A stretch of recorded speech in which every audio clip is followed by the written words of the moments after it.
Hallelujah. ಯೇಸುವೇ ವಂದನೆ. Amen. ಯೇಸುವಿನಲ್ಲಿ ಪ್ರಿಯ ಸಹೋದರ ಸಹೋದರಿಯರೇ, ವಂದನೆಗಳು. ಕರ್ತನಾದ ಯೇಸುವೇ, ನಿಮಗೆ ಸ್ತೋತ್ರವನ್ನು ಸಲ್ಲಿಸುತ್ತೇನೆ. ನಿಮ್ಮ ಪ್ರೀತಿಗಾಗಿ, ದಯೆ, ಕರುಣೆ ಮತ್ತು ಕೃಪೆಗಾಗಿ ನಮ್ಮನ್ನು ಆರಿಸಿ ಪಾಪದ ಕುಂಡದಿಂದ ಮೇಲೆಬ್ಬಿಸಿ ನಿಮ್ಮ ಪ್ರಸನ್ನತೆಯಲ್ಲಿ ಬೀಳಲು ಅನುಗ್ರಹಿಸಿದ್ದಕ್ಕಾಗಿ ಯೇಸುವೆ, ಇವತ್ತು ನಮ್ಮನ್ನೇ ನಿಮಗೆ ಸಂಪೂರ್ಣವಾಗಿ ಸಮರ್ಪಿಸುತ್ತೇವೆ. ನಿಮ್ಮ ಪ್ರಸನ್ನತೆಯಲ್ಲಿ ಇರಲು ದೇವರ ವಾಕ್ಯದ ಬೆಳಕಿನಿಂದ, ಜ್ಞಾನದಿಂದ ನಿಮಗೆ ವಿಧೇಯರಾಗಲು ಬೇಕಾದ ಕೃಪೆಯನ್ನು ಕರುಣಿಸು ತಂದೆ. ಆಮೆನ್. ನೀತಿವಂತರೇ, ಯೆಹೋವನ ವಿಷಯದಲ್ಲಿ ಉಲ್ಲಾಸ ಧ್ವನಿ ಮಾಡಿರಿ. ಯಥಾರ್ಥ ಚಿತ್ತರು ಆತನನ್ನು ಸ್ತುತಿಸುವುದು ಯುಕ್ತವಾಗಿದೆ.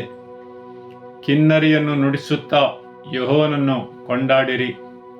10 ತಂತಿಗಳ ಸ್ವರಮಂಡಲವನ್ನು ಬಾರಿಸುತ್ತಾ ಸಂಕೀರ್ತಿಸಿರಿ. ಆತನ ಘನಕ್ಕಾಗಿ ನೂತನ ಕೀರ್ತನೆಯನ್ನು ಹಾಡಿರಿ. ಉತ್ಸಾಹ ಧ್ವನಿಯೊಡನೆ ಇಂಪಾಗಿ ಬಾರಿಸಿರಿ. ಯೆಹೋವನ ವಚನವು ಯಥಾರ್ಥವಾದುದು. ಆತನ ಕೃತ್ಯವೆಲ್ಲ ನಂಬಿಕೆಯಾಗಿದೆ. ಆತನು ನೀತಿ ನ್ಯಾಯಗಳನ್ನು ಪ್ರೀತಿಸುವವನು. ಭೂಲೋಕವೆಲ್ಲ ಯೆಹೋವನ ಕೃಪೆಯಿಂದ ತುಂಬಿದೆ. ಯೆಹೋವನ ಅಪ್ಪಣೆಯಿಂದಲೇ ಆಕಾಶವು ಉಂಟಾಯಿತು. ಅದರಲ್ಲಿರುವುದೆಲ್ಲವೂ ಆತನ ಶ್ವಾಸದಿಂದ ನಿರ್ಮಿತವಾಯಿತು. ನೀರುಗಳನ್ನು ಒಟ್ಟಿಗೂಡಿಸಿ ಸಮುದ್ರವನ್ನು ಮಾಡಿದವನು ಆತನೇ. ಭೂಮಿಯ ಕೆಳಗೆ ಜಲಾಶಯಗಳನ್ನು ಇಟ್ಟವನು ಆತನೇ. ಭೂಲೋಕದಲ್ಲೆಲ್ಲರೂ ಯೆಹೋವನಿಗೆ ಭಯಪಡಲಿ. ಭೂನಿವಾಸಿಗಳೆಲ್ಲರೂ ಆತನಿಗೆ ಹೆದರಲಿ. ಆತನು ನುಡಿದ ಮಾತ್ರಕ್ಕೆ ಸಮಸ್ತವೂ ಉಂಟಾಯಿತು. ಆತನು ಆಜ್ಞಾಪಿಸುತ್ತಲೇ ಸರ್ವವೂ ಸ್ಥಾಪನೆಯಾಯಿತು. ಯೆಹೋವನು ಅನ್ಯ ಜನರ ಸಂಕಲ್ಪಗಳನ್ನು ವ್ಯರ್ಥ ಮಾಡುತ್ತಾನೆ. ಅವರ ಯೋಚನೆಗಳನ್ನು ನಿಷ್ಫಲ ಮಾಡುತ್ತಾನೆ. ಯೆಹೋವನ ಆಲೋಚನೆಯು ಶಾಶ್ವತವಾಗಿಯೇ ನಿಲ್ಲುವುದು. ಆತನ ಸಂಕಲ್ಪವು ಎಂದಿಗೂ ಕದಲುವುದಿಲ್ಲ. ಹಾಲೆಲುಯ. ಆಮೆನ್.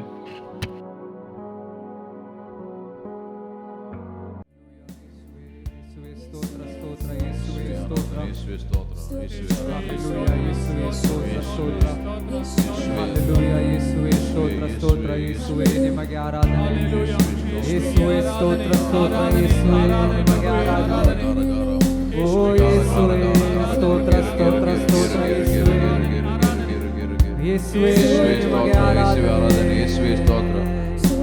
ಯೇಸುವೇ ಆರಾಧನೆ. ಯೇಸುವೇ ನಿಮಗೆ ಸ್ತೋತ್ರ, ಸ್ತೋತ್ರ, ಸ್ತೋತ್ರ, ಸ್ತೋತ್ರ, ಸ್ತೋತ್ರ. ಯೇಸುವೇ ಆರಾಧನೆ. ಓ ಯೇಸುವೇ ಸ್ತೋತ್ರ, ಯೇಸುವೇ ಆರಾಧನೆ. ಸ್ತೋತ್ರ.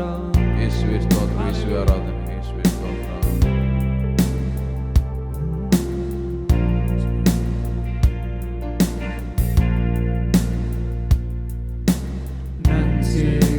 ಹೃದಯಾದಿ ಅತ್ಯುನ್ನತನಾದ ದೇವರನ್ನಾರಾಧಿಸುವೆ.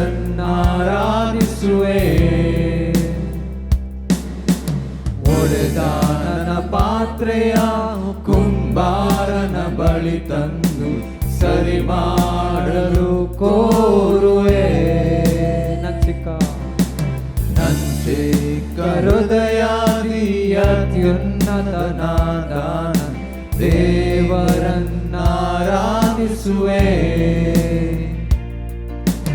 ಒಡೆದ ನನ್ನ ಪಾತ್ರೆಯ ಕುಂಬಾರನ ಬಳಿ ತಂದು ಸರಿ ಮಾಡಲು ಕೋರುವೆ.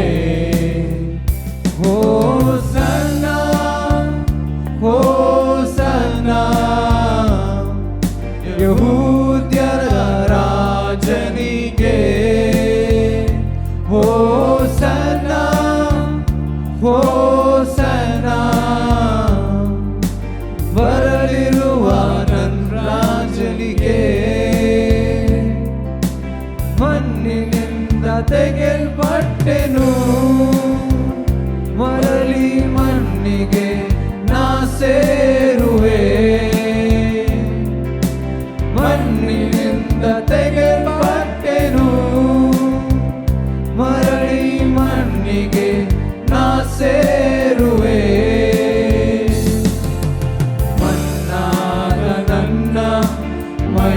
ಮಹಿಮೆಯಾಗಿಸಲು ನಿನ್ಮಹಿಮೆಯ ತೇಜಿಸಿದೆ.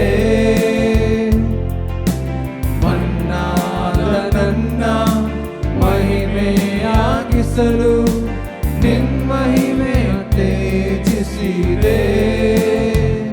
ಹೋಸನಾ ಹೋಸನಾ ಯಹೂದ್ಯರ ರಾಜನಿಗೆ. ಹೋಸನಾ ಹೋಸನಾ ಬರಲಿರುವ ನನ್ನ ರಾಜನಿಗೆ. ಓ ಓ ಓ ಓ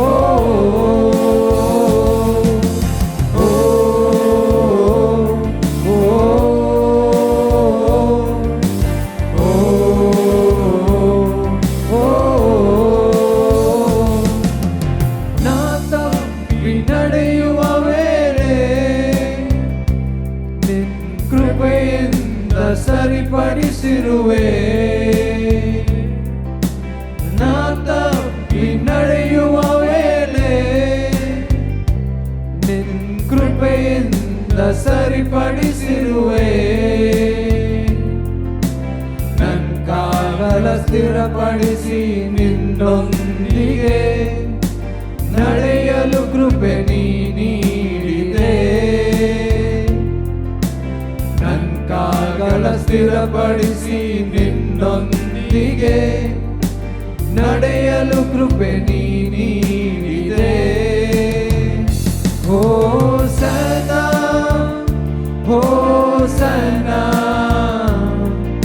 ಯಹೂದ್ಯರ ರಾಜನಿಗೆ. ಹೋಸನಾ ಹೋಸನಾ ಬರಲಿರುವ ನನ್ನ ರಾಜನಿಗೆ. ಹೋಸನಾ ಹೋಸನಾ ಯಹೂದ್ಯರ ರಾಜನಿಗೆ. ಹೋಸನಾ ಹೋಸನಾ ಬರಲಿರುವ ನನ್ನ ರಾಜನಿಗೆ. ಈ ಲೋಕ ಯಾರೇ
ಯೇಸುವೇ ಸ್ತೋತ್ರ ಸ್ತೋತ್ರ ಸ್ತೋತ್ರ.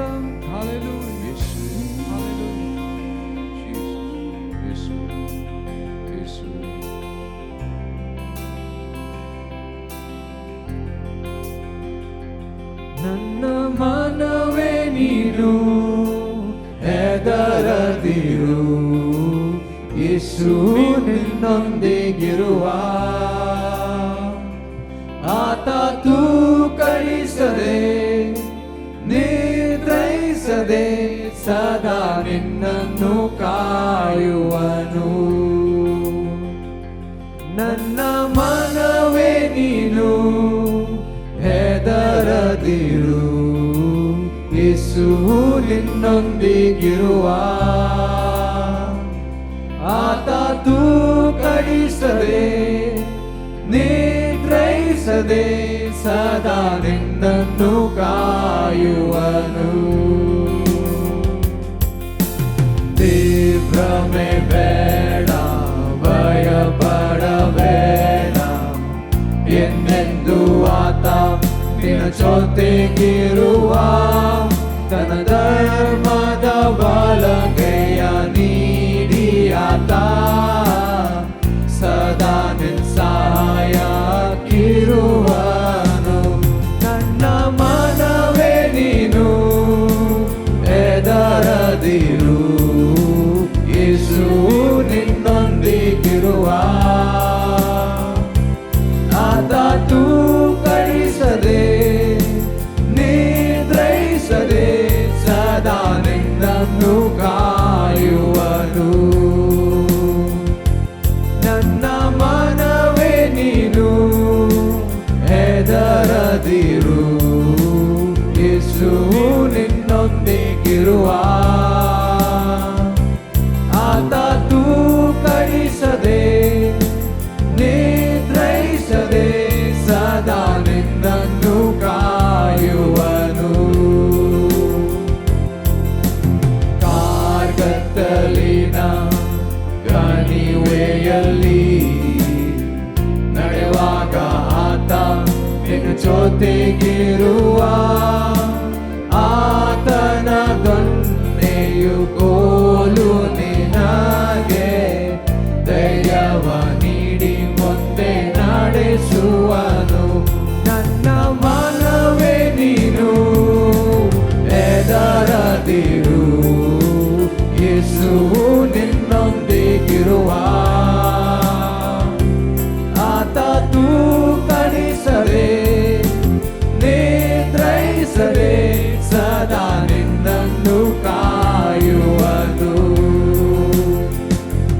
ನನ್ನ ಮನವೇ ನೀನು ಹೆದರದಿರು, ಯೇಸು ನಿನ್ನೊಂದಿಗಿರುವ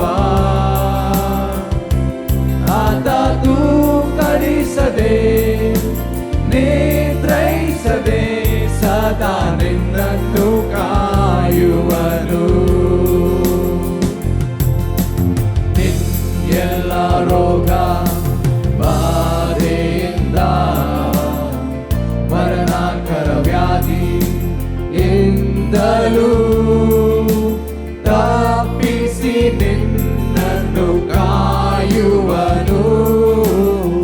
ನಿನ್ನ ರೋಗ ಎಲ್ಲ ವಾಸಿ ಮಾಡುವನು.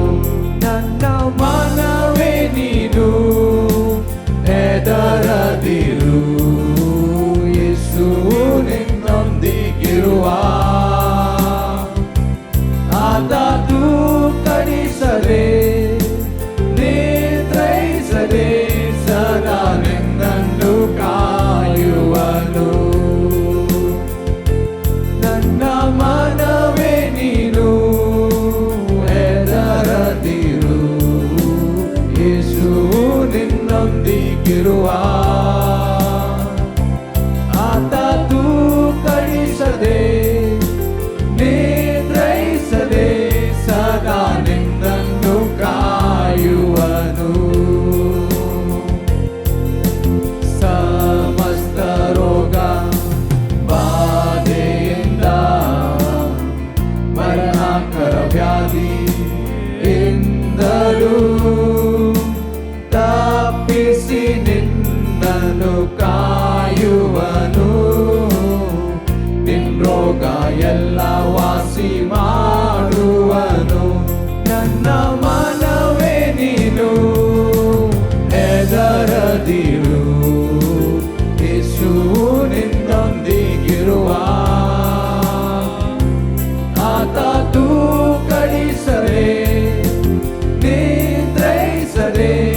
ಸದಾ ನಿನ್ನನ್ನು ಕಾಯುವನು. ನನ್ನ ಮನವೇ ನೀನು ಹೆದರದಿರು, ಯೇಸು ನಿನ್ನೊಂದಿಗಿರುವ. ಆತ ತೂಕಡಿಸದೆ ನಿರ್ಲೈಸದೆ ಸದಾ ನಿನ್ನನ್ನು ಕಾಯುವನು. ಆತ ತೂಕಡಿಸದೆ ನಿರ್ಲೈಸದೆ ಸದಾ ನಿನ್ನನ್ನು ಕಾಯುವನು. ಯೇಸುವೇ, ಓ ಯೇಸುವೇ, ನಿಮಗೆ ಆರಾಧನೆವಾಗಲಿ. ಓ ಯೇಸುವೇ, ನಿಮಗೆ ಸ್ತೋತ್ರ ಸ್ತೋತ್ರ. ಯೇಸುವೇ, ನಿಮಗೆ ಆರಾಧನೆ. ಓ ಯೇಸುವೇ, ಸ್ತೋತ್ರ ಸ್ತೋತ್ರ.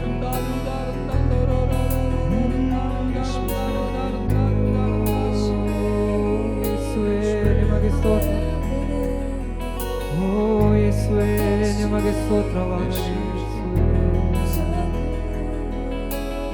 ಓ ಯೇಸುವೇ, ನಿಮಗೆ ಸ್ತೋತ್ರ ಸ್ತೋತ್ರ ಸ್ತೋತ್ರ. ಓ ಯೇಸುವೇ, ನಿಮಗೆ ಸ್ತೋತ್ರ ಸ್ತೋತ್ರ ಸ್ತೋತ್ರ ಸ್ತೋತ್ರ.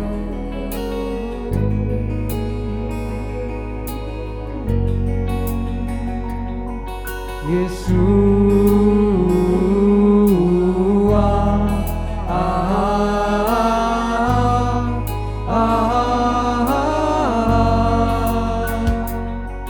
ಯೇಸುವಾ,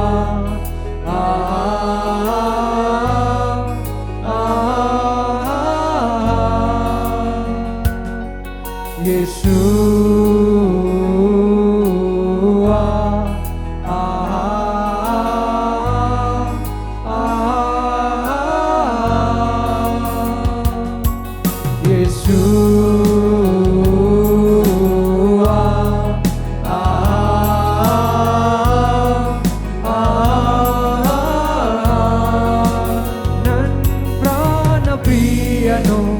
ಅತಿ ಸುಂದರನು ಸಾವಿರರಲ್ಲಿ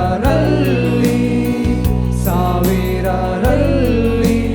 ನನ್ನ ಪ್ರಾಣ ಪ್ರಿಯನು ಅತಿ ಸುಂದರನು ಸಾವಿರರಲ್ಲಿ ಸಾವಿರರಲ್ಲಿ. ಯೇಸು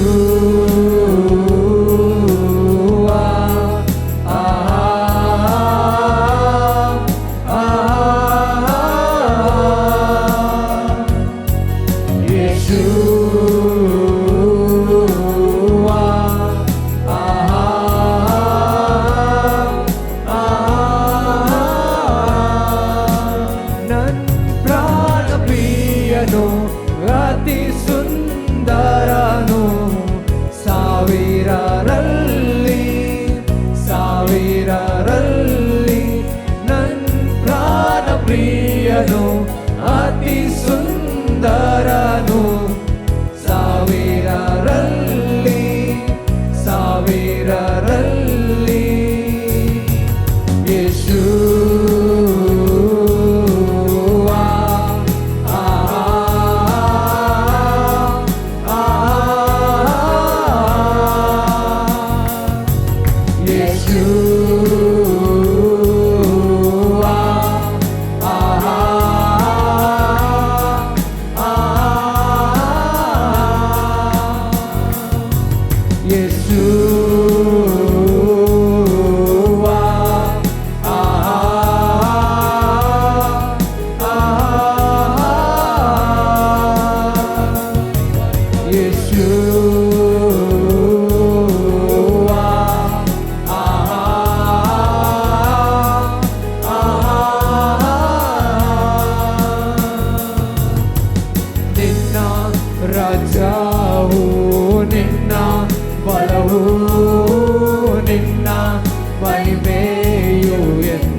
ಯೇಶುವಾ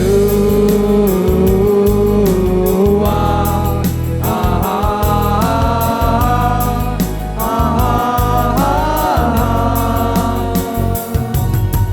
ನಿನ್ನ ರಾಜ್ಯವು ನಿನ್ನ ಬಲವು ನಿನ್ನ ಮಹಿಮೆಯು ಎಂದೆಂದಿಗೂ ಆಮೆನ್ ನಿನ್ನ ರಾಜ್ಯವು ನಿನ್ನ ಬಲವು ನಿನ್ನ ಮಹಿಮೆಯು ಎಂದೆಂದಿಗೂ ಆಮೆನ್ ನಿನ್ನ ರಾಜ್ಯವು ನಿನ್ನ ಬಲವು ನಿನ್ನ ಮಹಿಮೆಯು ಎಂದೆಂದಿಗೂ ಆಮೆನ್ ನಿನ್ನ ರಾಜ್ಯವು ನಿನ್ನ ಬಲವು ನಿನ್ನ ಮಹಿಮೆಯು ಎಂದೆಂದಿಗೂ ಆಮೆನ್ ಯೇಶುವಾ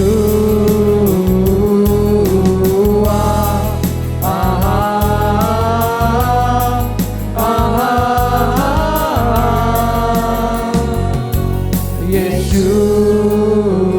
ಯೇಶುವಾ ಆಹಾ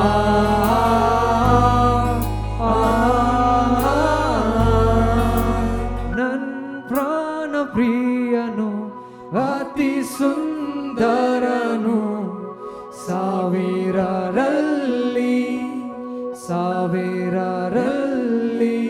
ನನ್ ಪ್ರಾಣ ಪ್ರಿಯನು ಅತಿ ಸುಂದರನು ಸಾವಿರರಲ್ಲಿ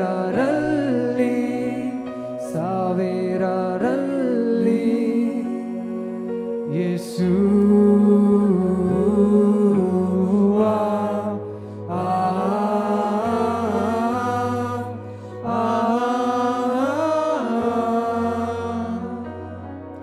ಯೇಸುವಾ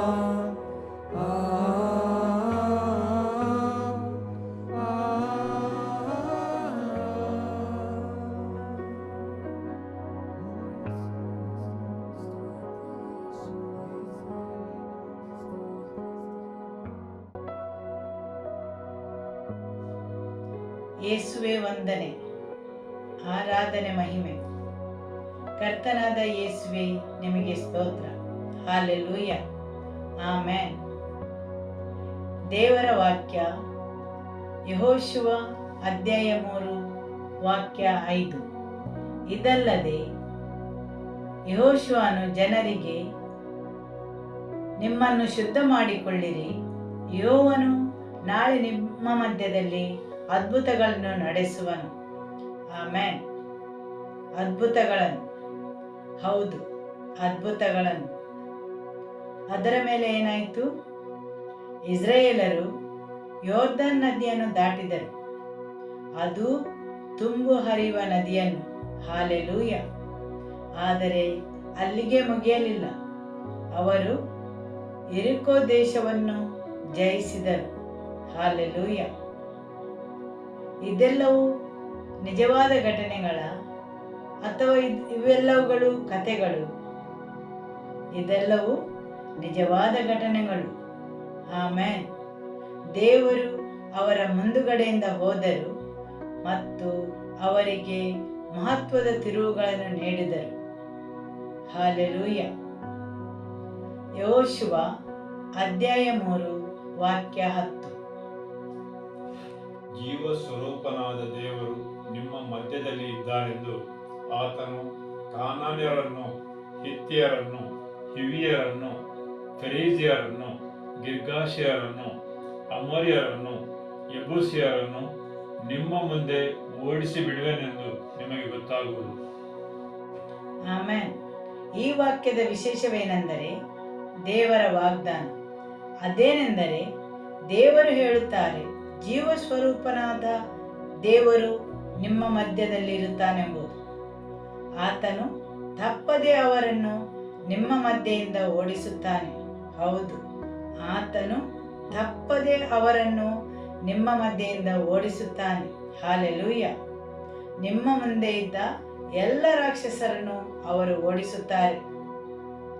ಆದರೆ ಇಸ್ರಾಯೇಲರು ಕಷ್ಟಪಟ್ಟರು, ಸೋತರು ಆಯಿ ದೇಶದವರೊಂದಿಗೆ.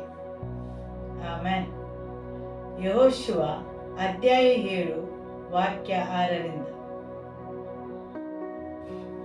ಆಗ ಯೆಹೋಶುವನು ಮತ್ತು ಇಸ್ರಾಯೇಲರ ಹಿರಿಯರು ತಮ್ಮ ಬಟ್ಟೆಗಳನ್ನು ಹರಿದುಕೊಂಡು ತಲೆಯ ಮೇಲೆ ಬೂದಿಯನ್ನು ಹಾಕಿಕೊಂಡು ಸಾಯಂಕಾಲದವರೆಗೂ ಯೆಹೋವನ ಮಂಜೂಷದ ಮುಂದೆ ಬೋರಲು ಬಿದ್ದರು. ಯೆಹೋಶುವನು, ಅಯ್ಯೋ ಕರ್ತನೇ, ಯೆಹೋವನೇ, ನೀನು ಈ ಜನರನ್ನು ಯೊರ್ದಾನ್ ಹೊಳೆ ದಾಟಿಸಿದ್ದೇಕೆ? ನಮ್ಮನ್ನು ಅಮೋರಿಯರ ಕೈಗೊಪ್ಪಿಸಿ ನಾಶ ಮಾಡಬೇಕೆಂದಿರುವಿಯಾ? ನಾವು ಇಷ್ಟೇ ಸಾಕೆಂದು ಯೊರ್ದಾನ್ ನದಿಯ ಆಚೆ ಕಡೆಯಲ್ಲಿ ಇದ್ದಿದ್ದರೆ ಎಷ್ಟೋ ಚೆನ್ನಾಗಿತ್ತು. ಕರ್ತನೇ, ಇಸ್ರಾಯೇಲರು ಶತ್ರುಗಳಿಗೆ ಬೆನ್ನು ತೋರಿಸಬೇಕಾಯ್ತಲ್ಲ. ನಾನು ಏನು ತಾನೇ ಹೇಳಲಿ? ಕಾನಾನ್ಯರು ಮತ್ತು ದೇಶದ ಬೇರೆ ಎಲ್ಲ ನಿವಾಸಿಗಳು ಇದನ್ನು ಕೇಳಿ ನಮ್ಮನ್ನು ಸುತ್ತುವರಿದು ಲೋಕದಲ್ಲಿ ನಮ್ಮ ಹೆಸರು ಉಳಿಯದಂತೆ ಮಾಡುವರು. ಆಗ ನಿನ್ನ ಮಹತ್ತಾದ ಹೆಸರನ್ನು ಉಳಿಸಿಕೊಳ್ಳಲು ಏನು ಮಾಡುವಿ ಎಂದನು. ಹಲ್ಲೆಲೂಯ. ಇಲ್ಲಿ ಯೆಹೋಶುವನು ತುಂಬಾ ಒತ್ತಡದಲ್ಲಿದ್ದಾನೆ. ಹೌದು, ಯೆಹೋಶುವನು ತುಂಬಾ ಒತ್ತಡದಲ್ಲಿದ್ದಾನೆ. ಯಾಕೆಂದರೆ ಅವನೇ ಇಲ್ಲಿ ಮುನ್ನಡೆಸುವವನು. ಅವನು ಹೇಳುತ್ತಾನೆ, ಕರ್ತನೇ, ಇದೇನು? ನಾನು ನಿನ್ನ ವಾಗ್ದಾನಗಳನ್ನು ನಂಬಿದ್ದೆನು. ನೀನೇ ಹೇಳಿದ್ದಿ, ನನ್ನ ಮುಂದಿನಿಂದ ಹೋಗುತ್ತೇನೆಂದು. ಹಲ್ಲೆಲೂಯ. ಇದು ಇನ್ನೂ ಅವನಿಗೆ ಅರ್ಥವಾಗಲಿಲ್ಲ, ಏನು ನಡೆಯುತ್ತದೆಂದು. ಅವನು ಭಾವಿಸ್ತಾನೆ, ನನ್ನ ಖ್ಯಾತಿಯ ಗತಿಯೇನು?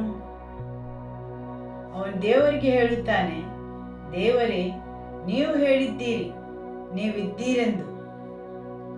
10ನೇ ವಾಕ್ಯವನ್ನು ಓದುವ. ಆಗ ಯೆಹೋವನು ಯೆಹೋಶುವನಿಗೆ ಹೇಳಿದ್ದೇನೆಂದರೆ, ಏಳು, ನೀನು ಈ ಪ್ರಕಾರ ಬೋರಲು ಬಿದ್ದಿರುವುದೇಕೆ? ಆಮೆನ್. ದೇವರು ಹೇಳುತ್ತಾರೆ, ಯೆಹೋಶುವನೇ, ಎದ್ದೇಳು, ಎದ್ದೇಳು ಯೆಹೋಶುವ, ಸಂಗತಿ ಏನೆಂದು ನಾನು ನಿನಗೆ ತಿಳಿಸುತ್ತೇನೆ. ಇಸ್ರಾಯೇಲ್ಯರು ನನ್ನ ನಿಬಂಧನೆಯನ್ನು ಮೀರಿ ಪಾಪಿಷ್ಠರಾಗಿದ್ದಾರೆ. ಕೊಳ್ಳೆಯಲ್ಲಿ ಮೀಸಲಾದ ವಸ್ತುಗಳನ್ನು ಕದ್ದು ತಮ್ಮ ಸಾಮಾನುಗಳಲ್ಲಿ ಅಡಗಿಸಿಟ್ಟು ವಂಚಕರಾಗಿದ್ದಾರೆ. ಆದುದರಿಂದ ಇಸ್ರಾಯೇಲರು ಶತ್ರುಗಳ ಮುಂದೆ ನಿಲ್ಲಲಾರದೆ ಅವರಿಗೆ ಬೆನ್ನು ತೋರಿಸಿದ್ದಾರೆ. ಅವರು ಶಾಪಗ್ರಸ್ತರೇ ಸರಿ. ಶಾಪಕ್ಕೆ ಕಾರಣವಾದವರನ್ನು ನಿಮ್ಮ ಮಧ್ಯದಿಂದ ತೆಗೆದು ಹಾಕುವ ತನಕ ನಾನು ನಿಮ್ಮ ಸಂಗಡ ಬರುವುದಿಲ್ಲ. ನೀನೆದ್ದು ಜನರನ್ನು ಶುದ್ಧೀಕರಿಸು. ನೀನು ಅವರಿಗೆ, ಇಸ್ರಾಯೇಲರೇ, ನಾಳೆ ನಿಮ್ಮನ್ನು ಶುದ್ಧಪಡಿಸಿಕೊಳ್ಳಿರಿ. ನಿಮ್ಮ ಮಧ್ಯದಲ್ಲಿ ಶಾಪಕ್ಕೆ ಕಾರಣವಾದ ವಸ್ತುವಿದೆ. ನೀವು ಅದನ್ನು ತೆಗೆದು ಹಾಕುವ ತನಕ ಶತ್ರುಗಳ ಮುಂದೆ ನಿಲ್ಲಲಾರಿರಿ ಎಂದು ನಿಮ್ಮ ದೇವರಾದ ಯೆಹೋವನು ಹೇಳಿದ್ದಾನೆ. ದೇವರು ವಾಕ್ಯ 12ರಲ್ಲಿ ಹೇಳುತ್ತಾರೆ, ಆದುದರಿಂದ ಇಸ್ರಾಯೇಲರು ಶತ್ರುಗಳ ಮುಂದೆ ನಿಲ್ಲಲಾರದೆ ಅವರಿಗೆ ಬೆನ್ನು ತೋರಿಸುವರು. ಅವರು ಶಾಪಗ್ರಸ್ತರೇ. ಶಾಪಕ್ಕೆ ಕಾರಣವಾದುದನ್ನು ನಿಮ್ಮ ಮಧ್ಯದಿಂದ ತೆಗೆದು ಹಾಕುವವರೆಗೆ ನಾನು ನಿಮ್ಮ ಸಂಗಡ ಬರುವುದಿಲ್ಲ. ಹೌದು, ವಾಕ್ಯ 11 ಹೇಳುತ್ತದೆ, ಇಸ್ರಾಯೇಲರು ನನ್ನ ನಿಬಂಧನೆಯನ್ನು ಮೀರಿ ಪಾಪಿಷ್ಠರಾಗಿದ್ದಾರೆ. ಮೀಸಲಾದ ವಸ್ತುಗಳನ್ನು ತೆಗೆದುಕೊಂಡು ಕಳ್ಳರಾಗಿ ತಮ್ಮ ಸಾಮಾನುಗಳಲ್ಲಿ ಅಡಗಿಸಿಟ್ಟು ವಂಚಕರಾದರು. ಯೆಹೋಶುವ ಅಧ್ಯಾಯ 6 ವಾಕ್ಯ 18. ನೀವಾದರೂ ಯೆಹೋವನಿಗೆ ಅರ್ಪಿಸುವ ವಸ್ತುಗಳ ವಿಷಯದಲ್ಲಿ ಜಾಗರೂಕತೆಯಿಂದಿರಬೇಕು. ನೀವು ಅವುಗಳಲ್ಲಿ ಯಾವುದನ್ನಾದರೂ ತೆಗೆದುಕೊಂಡರೆ ಇಸ್ರಾಯೇಲರ ಪಾಳೆಯವು ಶಾಪಕ್ಕೆ ಗುರಿಯಾಗಿ ನಾಶವಾದೀತು. ಆಮೆನ್. ಯಾವುದನ್ನು ಅವರು ತ್ಯಜಿಸಬೇಕಿತ್ತು? ಯಾವುದರಿಂದ ಅವರು ಜಾಗರೂಕರಾಗಿರಬೇಕಿತ್ತು? ಅದೆಲ್ಲವನ್ನು ಒಟ್ಟುಗೂಡಿಸಿದರು. ಹಲ್ಲೆಲೂಯ. ಯೇಸುವಿನ ನಾಮಕ್ಕೆ ಸ್ತೋತ್ರವಾಗಲಿ. ದೇವರು ಹೇಳುತ್ತಾರೆ, ಯೆಹೋಶುವ ಅಧ್ಯಾಯ 7 ವಾಕ್ಯ 13ರಲ್ಲಿ, ಎದ್ದು ಜನರನ್ನು ಶುದ್ಧಪಡಿಸು. ನೀನು ಅವರಿಗೆ ಇಸ್ರಾಯೇಲರೇ, ನಾಳೆಗೋಸ್ಕರ ನಿಮ್ಮನ್ನು ಶುದ್ಧಪಡಿಸಿಕೊಳ್ಳಿರಿ. ನಾಳೆಗೋಸ್ಕರ. ಬೇರೆ ಕೆಲವು ಆವೃತ್ತಿಗಳು ಹೇಳುತ್ತವೆ, ನಾಳೆಯ ತಯಾರಿಗೋಸ್ಕರ ನಿಮ್ಮನ್ನು ಶುದ್ಧೀಕರಿಸಿಕೊಳ್ಳಿರಿ. ಹಾಲೆಲೂಯ. ಈಗ ನಾವು ನಮ್ಮಲ್ಲೇ ಕೇಳಿಕೊಳ್ಳುವ, ನಮ್ಮನ್ನೇ ಪರೀಕ್ಷಿಸುವ, ನಾನು ನಿಜವಾಗಿಯೂ ಯೇಸುವಿಗೋಸ್ಕರ ಪವಿತ್ರಗೊಳಿಸಿದ್ದೇನೆಯೇ? ಪ್ರಾರ್ಥನೆಯಲ್ಲಿ ಸಮಯವನ್ನು ಕಳೆಯುವುದು ನಿಮ್ಮನ್ನೇ ಶುದ್ಧೀಕರಿಸಿಕೊಳ್ಳುವ ದೇವರ ಎದುರಲ್ಲಿ ಒಂದು ಕಾರ್ಯವಾಗಿದೆ. ಪ್ರಾರ್ಥನೆಯಲ್ಲಿ ಸಮಯವನ್ನು ಕಳೆಯುವುದು, ಹೌದು, ಉತ್ಕೃಷ್ಟವಾಗಿ ದೇವರ ಎದುರಲ್ಲಿ ಸಮಯ ಕಳೆಯುವುದು ಶುದ್ಧೀಕರಿಸಿಕೊಳ್ಳುವ ಒಂದು ವಿಧಾನವಾಗಿದೆ. ದೇವರ ವಾಕ್ಯವನ್ನು ಓದುವುದು ಸಹ ನಮ್ಮನ್ನೇ ಶುದ್ಧೀಕರಿಸಿಕೊಳ್ಳುವ ಒಂದು ವಿಧಾನವಾಗಿದೆ. ಆಮೆನ್. ಸರಿಯಾದ ರೀತಿಯಲ್ಲಿ ಪ್ರಾರ್ಥನೆಯಲ್ಲಿ ಸಮಯವನ್ನು ಕಳೆಯದೆ ದೇವರ ವಾಕ್ಯವನ್ನು ಓದಲು ಸಮಯವನ್ನು ನೀಡದೇ ಇರುವುದು. ಹಾಗಾದರೆ ನಮ್ಮ ಸಮಯವನ್ನು ನಾವು ಎಲ್ಲಿ ಕಳೆಯುತ್ತೇವೆ? ಹೌದು, ನಮ್ಮ ಸಮಯವನ್ನು ನಾವು ಎಲ್ಲಿ ಕಳೆಯುತ್ತೇವೆ? ಯೆಹೋಶುವ ಅಧ್ಯಾಯ 3 ಮತ್ತು ವಾಕ್ಯ 5ರಲ್ಲಿ ಕೊಟ್ಟ ಸೂಚನೆಗಳು ತುಂಬಾ ಸ್ಪಷ್ಟವಾಗಿವೆ. ಯೆಹೋಶುವ ಅಧ್ಯಾಯ 3 ವಾಕ್ಯ 5. ಇದಲ್ಲದೆ ಯೆಹೋಶುವನು ಜನರಿಗೆ, ನಿಮ್ಮನ್ನು ಶುದ್ಧ ಮಾಡಿಕೊಳ್ಳಿರಿ, ಯೆಹೋವನು ನಾಳೆ ನಿಮ್ಮ ಮಧ್ಯದಲ್ಲಿ ಅದ್ಭುತಗಳನ್ನು ನಡೆಸುವನು. ನಿಮ್ಮನ್ನೇ ಶುದ್ಧೀಕರಿಸಿಕೊಳ್ಳುವುದು, ಪವಿತ್ರೀಕರಿಸಿಕೊಳ್ಳುವುದು ನೀವು ದಿನಾಲೂ ಮಾಡಬೇಕಾದ ಕಾರ್ಯಗಳು. ಪ್ರತಿದಿನ ಇಡೀ ಪಾಳೆಯದಲ್ಲಿ ಅಕಾನೆಂಬ ಒಬ್ಬನೇ ಒಬ್ಬ ಮನುಷ್ಯನಿದ್ದನು. ಅವನು ದೇವರ ವಾಕ್ಯವನ್ನು ತುಂಬಾ ಗಂಭೀರವಾಗಿ ತೆಗೆದುಕೊಳ್ಳಲಿಲ್ಲವೆಂದು ನಾನು ನಂಬುತ್ತೇನೆ. ಯೇಸುವಿಗೋಸ್ಕರ ಶುದ್ಧೀಕರಿಸಿಕೊಳ್ಳುವುದು, ಪವಿತ್ರರನ್ನಾಗಿಸುವುದು, ದೇವರಿಗೆ ಮೀಸಲಾದ ಜನವಾಗುವುದು. ಹೌದು, ಅದರ ಫಲಿತಾಂಶವೇನಾಯಿತೆಂದರೆ ಅವನು ಬಬಿಲೋನ್ ದೇಶದ ಒಂದು ಉತ್ತಮವಾದ ನಿಲುವಂಗಿಯನ್ನು ಕೊಳ್ಳೆ ಹೊಡೆದನು. ಯೆಹೋಶುವ ಅಧ್ಯಾಯ 7 ವಾಕ್ಯ 20. ಕಾನನು, ನಾನು ಇಂಥ ಕಾರ್ಯವನ್ನು ಮಾಡಿ ಇಸ್ರಾಯೇಲಿನ ದೇವರಾದ ಯೆಹೋವನಿಗೆ ವಿರುದ್ಧವಾಗಿ ಪಾಪ ಮಾಡಿದ್ದು ನಿಜ. ನಾನು ಕೊಳ್ಳೆಯಲ್ಲಿ ಶಿನಾರ್ ದೇಶದ ಒಂದು ಉತ್ತಮವಾದ ನಿಲುವಂಗಿಯನ್ನು, 200 ರೂಪಾಯಿ ತೂಕದ ಬೆಳ್ಳಿಯನ್ನು, 50 ರೂಪಾಯಿ ತೂಕದ ಬಂಗಾರದ ಗಟ್ಟಿಯನ್ನು ಕಂಡು ಅದನ್ನು ಮೋಹಿಸಿ ಆಸೆಯಿಂದ ತೆಗೆದುಕೊಂಡೆನು. ಅವುಗಳನ್ನು ನನ್ನ ಗುಡಾರದ ಮಧ್ಯದಲ್ಲಿ ಹೂತಿಟ್ಟಿದ್ದೇನೆ. ಬೆಳ್ಳಿಯು ಅಂಗಿಯ ಕೆಳಗಿರುತ್ತದೆ ಎಂದನು. ನಾನು ನಿಜವಾಗಿ ಇಂಥದ್ದನ್ನು ಮಾಡಿ ಇಸ್ರಾಯೇಲ್ ದೇವರಾದ ಯೆಹೋವನಿಗೆ ವಿರುದ್ಧವಾಗಿ ಪಾಪ ಮಾಡಿದ್ದೇನೆ ಎಂದು ಉತ್ತರ ಕೊಟ್ಟನು. ನಾನು ಭಾವಿಸುತ್ತೇನೆ, ಈ ಮನುಷ್ಯನು ಅದನ್ನು ಹೇಗೆ ಮಾಡಿದ? ಅವನ ಸುತ್ತಲೂ ಅಷ್ಟೂ ಜನರು ಅವನನ್ನು ವೀಕ್ಷಿಸುತ್ತಿದ್ದಾರೆ. ಎರುಕೆದಿಂದ ಅವರೆಲ್ಲರೂ ಬಂದಿದ್ದಾರೆ. ಅವರಿಗೆ ಕೊಟ್ಟ ಆಜ್ಞೆಗಳ ಪ್ರಕಾರ ನಡೆಯುತ್ತಿದ್ದಾರೆ. ಆದರೆ ಈ ಮನುಷ್ಯನ ಬದ್ಧತೆ ನೋಡಿರಿ. ಆ ಬಬಿಲೋನಿನ ನಿಲುವಂಗಿಯ ಹಿಂದೆ ಹೋಗಿ ಯಾರಿಗೂ ತಿಳಿಯದಂತೆ ಅವನು ತೆಗೆದುಕೊಂಡಿದ್ದಾನೆ. ನಿಮ್ಮ ಜತೆಯವರನ್ನು ನೋಡಿ ಹೇಳಿ, ನಿಮಗೆ ಗೊತ್ತಿಲ್ಲ. ಪುನಃ ನಿಮ್ಮ ಜತೆಯವರನ್ನು ನೋಡಿ ಹೇಳಿ, ದೇವರಿಗೆ ಗೊತ್ತಿದೆ. ಶಾಪಗ್ರಸ್ತವಾದ ವಸ್ತುವಿನ ಬಗ್ಗೆ ದೇವರಿಗೆ ತಿಳಿದಿದೆ. ಹೌದು, ದೇವರಿಗೆ ತಿಳಿದಿದೆ ನಾವು ಏನನ್ನು ಕದ್ದಿದ್ದೇವೆಂದು. ನಾವು ದೇವರ ಸಮಯವನ್ನು ಕದ್ದಿದ್ದೇವಾ? ನಮಗೆ ಪ್ರಾರ್ಥನೆ ಮಾಡಲು ಸಮಯವಿಲ್ಲವೆಂದು ಹೇಳಲು ಸಾಧ್ಯವಿಲ್ಲ. ನಾವು ಹೇಳಲು ಸಾಧ್ಯವಿಲ್ಲ ದೇವರ ವಾಕ್ಯದೊಂದಿಗೆ ಸಮಯವನ್ನು ಕಳೆಯಲು ಅಸಾಧ್ಯವೆಂದು. ನಾನು ತುಂಬ ಕಾರ್ಯನಿರತನಾಗಿದ್ದೇನೆ. ಹೌದು, ತುಂಬ ಕಾರ್ಯನಿರತನಾಗಿದ್ದೇನೆ, ಏನನ್ನೂ ಮಾಡದೆ. ಆದರೆ ದೇವರು ಅದನ್ನು ನೋಡಿದ್ದಾರೆ.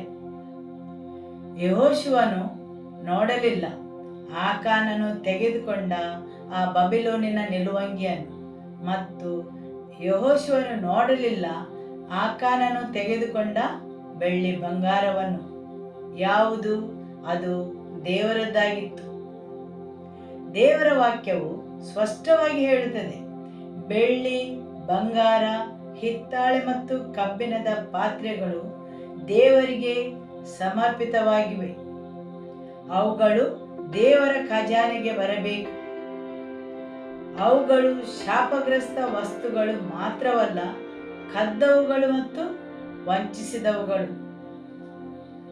ಇಲ್ಲಿ ಏನು ನಡೆಯಿತೆಂದರೆ, ಇಸ್ರಾಯೇಲರು ದೇವರ ಖಜಾನೆಯನ್ನು, ಬೆಳ್ಳಿ ಬಂಗಾರವನ್ನು ಹೊತ್ತುಕೊಂಡು ಹೋಗುವಾಗ ಆ ಮನುಷ್ಯನು ನುಸುಳಿ ಬಂದು ಅದನ್ನು ನೋಡಿದ.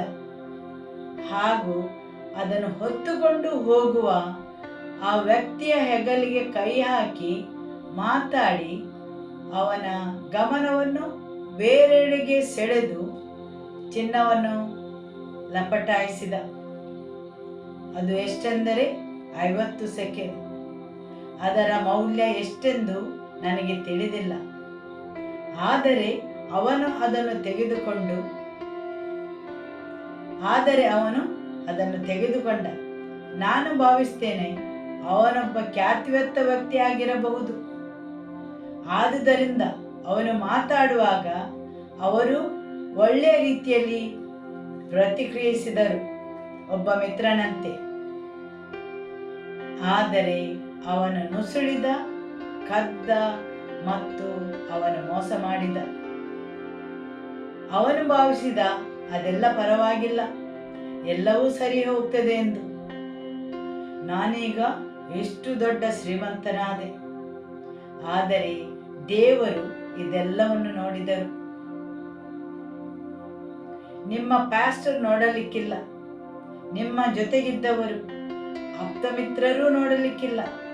ಆದರೆ ನಮ್ಮ ಒಳಗೆ ನಾವು ಏನನ್ನು ಅಡಗಿಸಿಟ್ಟಿದ್ದೇವೆಂದು ದೇವರು ಬಲ್ಲರು. ಶಾಪಗ್ರಸ್ತ ವಸ್ತುಗಳು, ವಂಚನೆಗಳು ಮತ್ತು ಕದ್ದವುಗಳು. ಹೌದು, ಅವನು ಈ ಹಂತಕ್ಕೆ ತಲುಪುತ್ತಿರಲಿಲ್ಲ. ಒಂದು ವೇಳೆ ಯೆಹೋಶುವನು ಹೇಳಿದ ಮಾತನ್ನು ಗಂಭೀರವಾಗಿ ತೆಗೆದುಕೊಂಡಿದ್ದರೆ, ನಿಮ್ಮನ್ನೇ ಶುದ್ಧೀಕರಿಸಿಕೊಳ್ಳಿರಿ. ಹೌದು, ನಿಮ್ಮನ್ನೇ ಶುದ್ಧೀಕರಿಸಿಕೊಳ್ಳಿರಿ. ದೇವರಿಗೆ ಸ್ತೋತ್ರ. ನಾವು ಹೊಸ ಒಡಂಬಡಿಕೆಯ ಕಾಲದಲ್ಲಿದ್ದೇವೆ. ಹಾಲೆಲೂಯ. 1 ಕೊರಿಂಥಿಯರಿಗೆ ಅಧ್ಯಾಯ 16 ವಾಕ್ಯ 22. ಯಾವನಾದರೂ ಕರ್ತನನ್ನು ಪ್ರೀತಿಸದಿದ್ದರೆ ಅವನು ಶಾಪಗ್ರಸ್ತನಾಗಲಿ. ನಮ್ಮ ಕರ್ತನೇ ಬಾ. ಆಮೆನ್. ಯಾವನಾದರೂ ಕರ್ತನನ್ನು ಪ್ರೀತಿಸದಿದ್ದರೆ ಅವನು ಶಾಪಗ್ರಸ್ತನಾಗಲಿ. ಯಾರಾದರೂ ಯೇಸುವನ್ನು ಕಡಿಮೆ ಪ್ರೀತಿಸಿದರೆ, ಪವಿತ್ರತೆಯ ಕೊರತೆ ಮತ್ತು ಪ್ರೀತಿ ಇಲ್ಲದಿರುವಿಕೆ, ಇದು 2 ಆಪ್ತಮಿತ್ರರು. ಹೌದು, ಪವಿತ್ರತೆಯ ಕೊರತೆ ಮತ್ತು ಪ್ರೀತಿ ಇಲ್ಲದಿರುವಿಕೆ, ಇದು 2 ಆಪ್ತಮಿತ್ರರು. ಈ ಸಾಯಂಕಾಲದ ವೇಳೆ ನಾವು ನಮ್ಮನ್ನೇ ಪ್ರಶ್ನಿಸಬೇಕು. ಏನೆಂದರೆ, ನಾವು ಅವರ ಮಿತ್ರರ ಅಥವಾ ಅವರು ನಮ್ಮ ಗೆಳೆಯರ ಎಂದು. ಪವಿತ್ರತೆ ಮತ್ತು ಯೇಸುವಿನಲ್ಲಿ ಪ್ರೀತಿ, ಇವು 2 ಆಪ್ತಮಿತ್ರರು. ಯೇಸುವಿನಲ್ಲಿ ಪ್ರೀತಿ ಮತ್ತು ಪವಿತ್ರತೆ ಕೈ ಹಿಡಿದು ನಡೆಯುತ್ತವೆ. ಎಷ್ಟು ಹೆಚ್ಚಾಗಿ ನಿಮ್ಮ ಜೀವಿತವನ್ನು ಶುದ್ಧೀಕರಿಸಿಕೊಳ್ಳುತ್ತೀರಿ, ಅಷ್ಟೇ ಯೇಸುವಿನಲ್ಲಿ ನಿಮ್ಮ ಪ್ರೀತಿ ಬೆಳೆಯುತ್ತದೆ. ಇಲ್ಲಿ ಕೆಲವರು ಭಾವಿಸುತ್ತಾರೆ, ನಾನ್ಯಾಕೆ ದೇವರ ಪ್ರೀತಿಯ ಅನುಭವವನ್ನು ಪಡೆಯುವುದಿಲ್ಲವೆಂದು. ನೀವು ಯಾವಾಗಲಾದರೂ ದೇವರ ವಾಕ್ಯದ ಮುಖಾಂತರ ನಿಮ್ಮನ್ನೇ ಪರೀಕ್ಷಿಸಿದ್ದೀರಾ? ನಿಮ್ಮ ಜೀವನವನ್ನು ಶುದ್ಧೀಕರಿಸಿದ್ದೀರಾ? ಹೌದು, ದಿನಾಲು ಶುದ್ಧೀಕರಿಸುವುದು ಅಗತ್ಯ. ನಾನು ದಿನಾಲು ನನ್ನ ಜೀವಿತವನ್ನು ಪವಿತ್ರಪಡಿಸಬೇಕು. ನಾನ್ಯಾಕೆ ನನ್ನ ಜೀವನದಲ್ಲಿ ಯಾವಾಗಲೂ ಜಯಿಸುವುದಿಲ್ಲ? ನಿಮ್ಮ ಶುದ್ಧೀಕರಣದ ಭಾಗವನ್ನು ಪರಿಶೀಲಿಸಿರಿ. ನಿಮ್ಮ ಹೃದಯವನ್ನು ಶುದ್ಧೀಕರಿಸಿದ್ದೀರಾ? ಅಥವಾ ಆ ಹೃದಯದಲ್ಲಿ ಏನಾದರೂ ಅಡಗಿಸಿ ಇಟ್ಟಿದ್ದೀರಾ? ದೇವಾದಿದೇವನ ರಾಜಾದಿರಾಜನಿಗೆ ತಿಳಿಯದಂತೆ ಏನಾದರೂ ನಿಮ್ಮ ಹೃದಯದಲ್ಲಿ ಶಾಪಗ್ರಸ್ತವಾದುದನ್ನು ಅಡಗಿಸಿಟ್ಟಿದ್ದೀರಾ? ನೀವು ಮನುಷ್ಯನ ಕಣ್ತಪ್ಪಿಸಿ ಇಡಬಹುದು, ಆದರೆ ದೇವರ ಕಣ್ತಪ್ಪಿಸಿ ಇಡಲು ಸಾಧ್ಯವಿಲ್ಲ. ಆಮೆನ್. ದೇವರಿಂದ ಎಷ್ಟು ನೀವು ಅಡಗಿಸಿ ಇಡ್ತೀರಿ, ಅಷ್ಟು ಅವರಿಂದ ದೂರ ಹೋಗುತ್ತೀರಿ. ಹೌದು, ದೇವರಿಂದ ನೀವು ಅಡಗಿಸಿಡುವಾಗ ನೀವು ಅವರಿಂದ ಕೆಳಗೆ ಜಾರುತ್ತೀರಿ. ದೇವರ ಪ್ರೀತಿಯು ನಿಮ್ಮಲ್ಲಿ ಕಡಿಮೆ ಆಗುತ್ತದೆ. ನೀವು ಸಭೆಯ ಒಂದು ಉತ್ತಮ ಸದಸ್ಯರಾಗಿರಬಹುದು, ದೇವರ ರಾಜ್ಯದ ಎಲ್ಲ ಕೆಲಸಗಳನ್ನು ಮಾಡಬಹುದು, ನಿಮ್ಮಲ್ಲಿ ಅತಿ ಒಳ್ಳೆಯ ವಿವೇಚಿಸುವ ಶಕ್ತಿಯೂ ಇರಬಹುದು. ಆದರೆ ನಿಮ್ಮ ಹೃದಯದಲ್ಲಿ ಯೇಸುವಿನ ಪ್ರೀತಿ ಇಲ್ಲದಿದ್ದರೆ, ಯೇಸುವಿಗೋಸ್ಕರ ಪ್ರೀತಿ ಇಲ್ಲವಾಗುತ್ತದೆ. ಯಾಕೆಂದರೆ ನೀವು ಆ ಹಂತಕ್ಕೆ ತಲುಪಲು ನೀವು ಪವಿತ್ರತೆಯ ಬಗ್ಗೆ ಮಾಡಿಕೊಂಡ ರಾಜಿಯಾಗಿದೆ. ರಾಜ್ಯಾದಿರಾಜನ ಮತ್ತು ದೇವಾದಿದೇವನ ಎದುರು ನೀವು ಮಾಡುವ ಸಂಗತಿಗಳು ಸರಿಯಾಗಿಲ್ಲ ಮತ್ತು ನೀವು ಇನ್ನೂ ಪಾಳೆಯದ ಒಳಗಿದ್ದೀರಿ. ಹೌದು, ಪಾಳೆಯದ ಒಳಗಿದ್ದು ಭಾವಿಸ್ತೀರಿ ಎಲ್ಲವೂ ಚೆನ್ನಾಗಿದೆ ಎಂದು. ಪ್ರಿಯ ಸಹೋದರ ಸಹೋದರಿಯರೇ, ದೇವರ ಪ್ರಸನ್ನತೆಯು ನಿಮ್ಮ ಮುಂದೆ ಹೋಗುವುದು ನಿಮಗೆ ಬೇಕಾದರೆ ಈ ಪ್ರಾರ್ಥನೆಯನ್ನು ನನ್ನ ಜೊತೆ ಮಾಡಿರಿ. ಯೇಸುವೇ, ನಾನು ನಿಮ್ಮನ್ನು ಹಿಂಬಾಲಿಸಲು ಬಯಸುತ್ತೇನೆ. ನನ್ನ ಹೃದಯವನ್ನು ನಿನಗೆ ಸಂಪೂರ್ಣವಾಗಿ ಸಮರ್ಪಿಸುತ್ತೇನೆ. ನಿಮ್ಮದಲ್ಲದೆಲ್ಲವನ್ನು ನನ್ನ ಹೃದಯದಿಂದ ತ್ಯಜಿಸಲು ಸಹಾಯ ಮಾಡಿರಿ. ಸಂಪೂರ್ಣ ಹೃದಯದಿಂದ ನಿಮ್ಮನ್ನು ಹಿಂಬಾಲಿಸಲು ಸಹಾಯ ಮಾಡಿರಿ. ಆಮೆನ್. ಆಕಾನನು ತನ್ನ ಸಂಪೂರ್ಣ ಹೃದಯದಿಂದ ದೇವರನ್ನು ಹಿಂಬಾಲಿಸಲಿಲ್ಲ. ಅವನ ಕಣ್ಣುಗಳು ಬಯಸುತ್ತಿದ್ದವು. ಹೇಗೆ ಹವ್ವಳು ಮೋಸ ಹೋದಳು, ಅದೇ ರೀತಿ ಆಕಾನನು ಮೋಸ ಹೋದನು. ಹವ್ವಳು ಹಣ್ಣನ್ನು ನೋಡಿ ಮೋಸ ಹೋದಳು, ಆಕಾನನು ಸಂಪತ್ತನ್ನು ನೋಡಿ ಮೋಸ ಹೋದನು. ಆಮೆನ್. ಹೌದು, ಪಾಳೆಯದಲ್ಲಿ ಬೇರೆ ಸುಮಾರು ಜನರಿದ್ದರು. ಅವರು ಸಂಪತ್ತಿನ ಹಿಂದೆ ಹೋಗಲಿಲ್ಲ. ಅವರು ಹೃದಯವನ್ನು ಸಂಪೂರ್ಣವಾಗಿ ದೇವರಿಗೆ ಸಮರ್ಪಿಸಿದ್ದಾರೆ. ಅವರಿಗೆ ಆ ಸಂಪತ್ತು ಅರ್ಥಹೀನವಾಗಿತ್ತು. ಆಮೆನ್. ಹೌದು, ಅವರಿಗೆ ಆ ಸಂಪತ್ತು ಅರ್ಥಹೀನವಾಗಿತ್ತು. ಹಾಲೆಲೂಯ. ಯೇಸುವೇ, ನಾವು ನಿಮ್ಮಲ್ಲಿ ಬೇಡಿಕೊಳ್ಳುತ್ತೇವೆ, ನಮ್ಮಲ್ಲಿದ್ದ ಆ ಪ್ರೀತಿಯ ಕೊರತೆಯನ್ನು ಹೋಗಲಾಡಿಸಿರಿ. ಆಮೆನ್. ನಿಮ್ಮ ಹೃದಯವನ್ನು ಯೇಸುವಿಗೆ ಸಮರ್ಪಿಸಿರಿ. ಯೇಸುವಿಗೋಸ್ಕರ ಆ ಹೃದಯವನ್ನು ಶುದ್ಧೀಕರಿಸಿರಿ, ಪವಿತ್ರಗೊಳಿಸಿರಿ. ಹಾಲೆಲೂಯ. ಶುದ್ಧೀಕರಣದ ಆ ಪ್ರಕ್ರಿಯೆಯನ್ನು ನಾವು ಹೇಗೆ ಕಾಪಾಡುವುದು? ಎಫೆಸದವರಿಗೆ ಬರೆದ ಪತ್ರಿಕೆ ಅಧ್ಯಾಯ 5 ವಾಕ್ಯ 26. ಆತನು ಅದನ್ನು ಪಾವನಗೊಳಿಸುವುದಕ್ಕಾಗಿ ತನ್ನನ್ನು ತಾನೇ ಒಪ್ಪಿಸಿಕೊಟ್ಟನು. ಅದನ್ನು ಕಳಂಕ, ಸುಕ್ಕು ಮುಂತಾದೊಂದು ಇಲ್ಲದಂತೆ ಪರಿಶುದ್ಧವೂ ನಿರ್ದೋಷವೂ ಮಹಿಮೆಯುಳ್ಳದ್ದೂ ಆಗಿರುವ ಸಭೆಯನ್ನಾಗಿ ತನ್ನೆದುರಿನಲ್ಲಿ ನಿಲ್ಲಿಸಿಕೊಳ್ಳಬೇಕೆಂದು ವಾಕ್ಯೋಪದೇಶ ಸಹಿತವಾದ ಜಲಸ್ನಾನವನ್ನು ಮಾಡಿಸಿ ಶುದ್ಧಿ ಮಾಡಿದನು. ಆಮೆನ್. ಹಾಲೆಲೂಯ. ಆತನು ಅದನ್ನು ಪ್ರತಿಷ್ಠೆಪಡಿಸುವುದಕ್ಕಾಗಿ ಆಕೆಯನ್ನು ವಾಕ್ಯೋಪದೇಶ ಸಹಿತವಾದ ಜಲಸ್ನಾನವನ್ನು ಮಾಡಿಸಿ ಶುದ್ಧ ಮಾಡಿದನು. ಹಾಲೆಲೂಯ. ಹೌದು, ನಮ್ಮ ಜೀವಿತದಲ್ಲಿ ಅಂಥದ್ದು ಇದೆ ಎಂದು, ಅಂತಹ ಕೊಳಕು ನಮ್ಮಲ್ಲಿದೆ ಎಂದು ಹೇಗೆ ತಿಳಿಯುತ್ತದೆ? ಅದನ್ನು ತಿಳಿದುಕೊಳ್ಳುವುದು ದೇವರ ವಾಕ್ಯದ ಮುಖಾಂತರ. ದೇವರ ವಾಕ್ಯವನ್ನು ಓದಿ ಮನನ ಮಾಡಿ ಹಾಗೂ ದೇವರ ವಾಕ್ಯದ ಪ್ರಕಾರ ಜೀವಿಸಿಕೊಂಡು. ಹಾಲೆಲೂಯ. ಆಮೆನ್. ಆತನು ಅದನ್ನು ಪ್ರತಿಷ್ಠೆಪಡಿಸುವುದಕ್ಕಾಗಿ ತನ್ನನ್ನು ಒಪ್ಪಿಸಿಕೊಟ್ಟನು.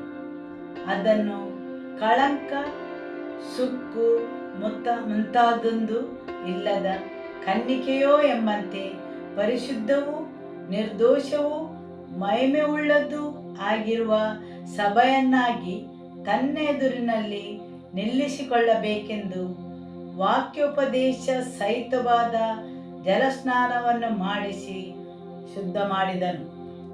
ಹೌದು, ಅಂತಹ ಯಾವುದೇ ಸಂಗತಿಗಳು ಇರದಂತೆ ಕಳಂಕ ಮತ್ತು ಸುಕ್ಕು. ಆದುದರಿಂದ ದೇವರು ಹೇಳುತ್ತಾರೆ, ಜನರನ್ನು ತಮ್ಮನ್ನೇ ಶುದ್ಧೀಕರಿಸಿಕೊಳ್ಳಲು. 1 ಥೆಸಲೋನಿಕದವರಿಗೆ ಅಧ್ಯಾಯ 4 ವಾಕ್ಯ 3 ಹೇಳುತ್ತದೆ, ದೇವರ ಚಿತ್ತವೇನೆಂದರೆ ನೀವು ಶುದ್ಧರಾಗಿರಬೇಕೆಂಬುದೇ. ಹೌದು, ದೇವರ ಚಿತ್ತವೇನೆಂದರೆ ನೀವು ಶುದ್ಧರಾಗಿರಬೇಕೆಂಬುದೇ. ಯೇಸುವಿಗೋಸ್ಕರ ನೀವು ಶುದ್ಧರಾಗಿರಬೇಕೆಂಬುದೇ. ಹಾಲೆಲೂಯ. ದೇವರು ಯೆಹೋಶುವನಿಗೆ ಹೇಳಿದರು, ಈ ಧರ್ಮಶಾಸ್ತ್ರವು ಯಾವಾಗಲೂ ನಿನ್ನ ಬಾಯಲ್ಲಿ ಇರಲಿ, ಹಗಲಿರುಳು ಅದನ್ನು ಧ್ಯಾನಿಸುತ್ತ ಅದರಲ್ಲಿ ಬರೆದಿರುವುದನ್ನೆಲ್ಲ ಕೈಕೊಂಡು ನಡಿ. ಆಮೆನ್. ಯೆಹೋಶುವನು ತನ್ನ ಸಂಪೂರ್ಣ ಹೃದಯದಿಂದ ದೇವರನ್ನು ಹಿಂಬಾಲಿಸಿದನು. ಯಾಕೆಂದರೆ ಅವನು ಹಗಲಿರುಳು ದೇವರ ವಾಕ್ಯವನ್ನು ಧ್ಯಾನಿಸುತ್ತಿದ್ದನು. ಅವನು ತನ್ನನ್ನೇ ಸಂಪೂರ್ಣವಾಗಿ ದೇವರಿಗೆ ಸಮರ್ಪಿಸಿಕೊಟ್ಟನು. ಆಮೆನ್. ದೇವರ ವಾಕ್ಯವು ಹೇಳುತ್ತದೆ, ಅವನು ಡೇರೆಯನ್ನು ಬಿಟ್ಟು ಹೋಗುತ್ತಿರಲಿಲ್ಲ. ಹೌದು, ದೇವರ ವಾಕ್ಯವು ಹೇಳುತ್ತದೆ, ಅವನು ಡೇರೆಯನ್ನು ಬಿಟ್ಟು ಹೋಗುತ್ತಿರಲಿಲ್ಲ. ಅವನು ದೇವರ ಸೇವಕನು. ಆಮೆನ್. ಈ ಸಾಯಂಕಾಲ ನಾನು ಪ್ರಾರ್ಥಿಸುತ್ತೇನೆ, ಪವಿತ್ರಾತ್ಮನು ನಮ್ಮ ಹೃದಯವನ್ನು ಕದಡಲಿ. ಹೌದು, ನಮ್ಮ ಹೃದಯವನ್ನು ಕಲುಕಲಿ. ದೇವರ ಮುಂದೆ ಪವಿತ್ರರಾಗಿ ಬಾಳುವಂತೆ ಪವಿತ್ರರಾಗಿರಲು. ಯಾವಾಗ ನೀವು ಪವಿತ್ರರಾಗಿ ಬಾಳುತ್ತೀರಿ, ಆವಾಗ ನಿಮ್ಮ ಜೀವನದಲ್ಲಿ ಬಹುದೊಡ್ಡ ವಿಜಯಗಳನ್ನು ಸಾಧಿಸುತ್ತೀರಿ. ಹೌದು, ಆದರೆ ಯಾವಾಗ ನೀವು ಪವಿತ್ರತೆಯಿಂದ ಬಾಳುವುದಿಲ್ಲ, ಇಸ್ರಾಯೇಲರಂತೆ ಸಿನಾಯ್ ಪರ್ವತಕ್ಕೆ ಸುತ್ತುತ್ತಿರುವಂತೆ ತಿರುಗಿಕೊಂಡಿರುತ್ತೀರಿ. ಆಮೆನ್. ಕೆಲವು ಜನರ ಹೃದಯದಲ್ಲಿ ಕಹಿ ಅನುಭವಗಳಿವೆ. ಮರೆಮಾಡಿಟ್ಟ ಕಹಿತನ, ಅಡಗಿಸಿಟ್ಟ ಕಹಿತನ,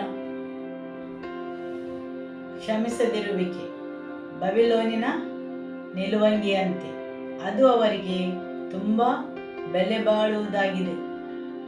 ಅವರದನ್ನು ತ್ಯಜಿಸಲು ಸಿದ್ಧರಿಲ್ಲ. ಆದರೆ ಎಲ್ಲರ ಮುಂದೆ ಬರುವಾಗ ಅವರು ಹೇಳುತ್ತಾರೆ, ಹಾಯ್, ಐ ಲವ್ ಯು, ಹೇಗಿದ್ದೀರಾ ಎಂದು ಹೇಳುತ್ತಾರೆ. ಆದುದರಿಂದ ಯೇಸುವಿನ ಎದುರು ಪ್ರಾಮಾಣಿಕರಾಗಿರಿ. ಮತ್ತು ಯೇಸುವಿಗೆ ಹೇಳಿ, ದೇವರೇ, ನಾನು ಕೈತನವನ್ನು ಅನುಭವಿಸುತ್ತೇನೆ, ನನಗೋಸ್ಕರ ಪ್ರಾರ್ಥನೆ ಮಾಡಿರಿ. ಕೆಲವು ಜನರು ಅವಿಶ್ವಾಸದಿಂದಿರುತ್ತಾರೆ, ಆದರೆ ಹೊರಗೆ ತೋರಿಕೆಗೆ ವಿಶ್ವಾಸಿಗಳಂತೆ ಇರುತ್ತಾರೆ. ಯಾಕೆ ದೇವರ ಎದುರಲ್ಲಿ ಅಡಗಿಸಿ ಇಡುವುದು? ದೇವರ ಎದುರಲ್ಲಿ ನಿಮ್ಮ ಹೃದಯವನ್ನು ತೆರೆದು ಹೇಳಿರಿ, ದೇವರೇ, ನನ್ನನ್ನು ಬಿಡುಗಡೆಗೊಳಿಸಿರಿ. ಹೌದು, ಪವಿತ್ರತೆಯ ಕೊರತೆಯಿಂದ ನಮ್ಮ ಹೃದಯವು ಕಲ್ಲಿನಂತೆ ಕಠಿಣವಾಗಿದೆ. ನಮ್ಮ ಹೃದಯವು ಕಲ್ಲಿನಂತೆ ಕಠಿಣವಾಗಿದೆ. ಎಷ್ಟೆಂದರೆ ದೇವರ ಪ್ರಸನ್ನತೆಯು ನಮ್ಮ ಎದುರಲ್ಲಿ ಹಾದು ಹೋದರೂ ನಮಗೆ ಅದರ ಅರಿವಿರುವುದಿಲ್ಲ. ಎಲ್ಲರೂ ದೇವರೇ, ನಿಮ್ಮ ಅನುಭವವನ್ನು ಪಡೆಯುತ್ತಾರೆ, ನಾನ್ಯಾಕೆ ಅಥವಾ ನನಗ್ಯಾಕೆ ಏನೂ ಅನಿಸುವುದಿಲ್ಲ? ಮೃದುತನ ಹೋಗಿದೆ, ಅಲ್ಲಿ ಮೃದುತ್ವವೇ ಇಲ್ಲ. ಯಾಕೆಂದರೆ ದೇವರ ಹಾಜರುತನದಲ್ಲಿ ಇರಲು ಸಮಯವೇ ಇಲ್ಲ. ಪವಿತ್ರಾತ್ಮನೇ, ನನ್ನ ಹೃದಯವನ್ನು ತೆರೆಯಿರಿ, ನನ್ನ ಮನಸ್ಸನ್ನು ತೆರೆಯಿರಿ. ಆಮೆನ್. ಎಜೆಕಿಯೇಲ್ ಅಧ್ಯಾಯ 36 ವಾಕ್ಯ 25. ಆಮೇಲೆ ನಾನು ನಿಮ್ಮ ಮೇಲೆ ಶುದ್ಧವಾದ ನೀರನ್ನು ಪ್ರೋಕ್ಷಿಸಲು ನೀವು ನಿರ್ಮಲರಾಗುವಿರಿ. ನಿಮ್ಮ ಸಮಸ್ತ ವಿಗ್ರಹಗಳಿಂದಲೂ ಸಕಲ ವಿಧವಾದ ಹೊಲಸಿನಿಂದಲೂ ನಿಮ್ಮನ್ನು ಶುದ್ಧಿ ಮಾಡುವೆನು. ನಾನು ನಿಮಗೆ ಹೊಸ ಮನಸ್ಸನ್ನು ಕೊಟ್ಟು ನಿಮ್ಮಲ್ಲಿ ನೂತನ ಸ್ವಭಾವವನ್ನು ಹುಟ್ಟಿಸುವೆನು. ಕಲ್ಲಾದ ಹೃದಯವನ್ನು ನಿಮ್ಮೊಳಗಿಂದ ತೆಗೆದು ಮೃದುವಾದ ಹೃದಯವನ್ನು ನಿಮಗೆ ದಯಪಾಲಿಸುವೆನು. ನನ್ನ ಆತ್ಮವನ್ನು ನಿಮ್ಮಲ್ಲಿ ನೆಲೆಸಿರುವಂತೆ ಅನುಗ್ರಹಿಸಿ ನೀವು ನನ್ನ ನಿಯಮಗಳನ್ನು ಅನುಸರಿಸುವ ಹಾಗೆ ಮಾಡುವೆನು. ನೀವು ನನ್ನ ವಿಧಿಗಳನ್ನು ಕೈಕೊಂಡು ಆಚರಿಸುವಿರಿ. ಆಮೆನ್. ಹಾಲೆಲೂಯ. ದೇವರೇ, ಇದು ನನ್ನ ಪಾಲಿನ ಆಶೀರ್ವಾದವಾಗಲಿ. ನಿನ್ನ ನಿರ್ಮಲ ಜಲವನ್ನು ನನ್ನ ಮೇಲೆ ಪ್ರೋಕ್ಷಿಸಿರಿ. ಈ ಸಾಯಂಕಾಲ ಯಾರು ದೇವರ ವಾಕ್ಯವನ್ನು ಕೇಳಿದರು, ಯಾರಲ್ಲಿ ದೇವರು ಮಾತಾಡಿದರು, ಅವರೆಲ್ಲರ ಮೇಲೆ ಆಮೆನ್. ದೇವರಲ್ಲಿ ಹೇಳಿರಿ, ದೇವರೇ, ನನ್ನ ಈ ಸ್ಥಿತಿಯನ್ನು ನೋಡಿರಿ. ನನ್ನನ್ನೇ ನಾನು ಇವತ್ತು ನಿಮಗೆ ಸಮರ್ಪಿಸುತ್ತೇನೆ, ಶುದ್ಧೀಕರಿಸಿಕೊಳ್ಳುತ್ತೇನೆ. ನೀವು ಪವಿತ್ರತೆಯಿಂದ ಬಾಳಿದರೆ ಆಶೀರ್ವಾದಗಳು ತನ್ನಿಂದ ತಾನೇ ನಿಮ್ಮನ್ನು ಹಿಂಬಾಲಿಸುತ್ತವೆ. ಮಹತ್ವದ ತಿರುವುಗಳು ಸಂಭವಿಸುತ್ತವೆ. ಹಾಲೆಲೂಯ. ಯೇಸುವಿನ ಎದುರಲ್ಲಿ ನಿಮ್ಮನ್ನು ತಗ್ಗಿಸಿಕೊಳ್ಳಿರಿ ಮತ್ತು ಹೇಳಿರಿ, ಯೇಸುವೇ, ಪವಿತ್ರ ಜಲವನ್ನು ನನ್ನ ಮೇಲೆ ಪ್ರೋಕ್ಷಿಸಿರಿ, ನನ್ನನ್ನು ಶುದ್ಧೀಕರಿಸಿರಿ. ಎಲ್ಲ ಹೊಲಸುತನದಿಂದ ನನಗೆ ಬಿಡುಗಡೆ ನೀಡಿರಿ. ಸಮಸ್ತ ವಿಗ್ರಹಗಳಿಂದ ರಕ್ಷಿಸಿರಿ. ನಿನ್ನ ಪವಿತ್ರಾತ್ಮರಿಂದ ನನ್ನನ್ನು ತುಂಬಿಸಿರಿ. ಹೊಸ ಹೃದಯವನ್ನು ನೀಡಿರಿ. ಕಲ್ಲಾದ ಹೃದಯವನ್ನು ತೆಗೆದು ಮೃದುವಾದ ಹೃದಯವನ್ನು ದಯಪಾಲಿಸಿರಿ. ದೇವರೇ, ನಿಮ್ಮ ನಿಯಮದಂತೆ ನಡೆದು ನಿಮ್ಮ ವಿಧಿಗಳನ್ನು ಕೈಗೊಂಡು ಬಾಳುವಂತೆ ಅನುಗ್ರಹಿಸಿರಿ. ಆಮೇನ್. ನಮ್ಮನ್ನೇ ನಾವು ಯೇಸುವಿನ ಮುಂದೆ ತಗ್ಗಿಸಿಕೊಳ್ಳುವ. ಹಾಲೆಲೂಯ. ಯಾಜಕರಾದ ಲೇವಿಯರು ನಿಮ್ಮ ದೇವರಾದ ಯೆಹೋವನ ಒಡಂಬಡಿಕೆಯ ಮಂಜೂಷವನ್ನು ಹೊತ್ತಿರುವುದನ್ನು ಕಂಡ ಕೂಡಲೇ ನೀವು ನಿಮ್ಮ ಸ್ಥಳಗಳನ್ನು ಬಿಟ್ಟು ಅದನ್ನು ಹಿಂಬಾಲಿಸಿರಿ. ಆಮೆನ್.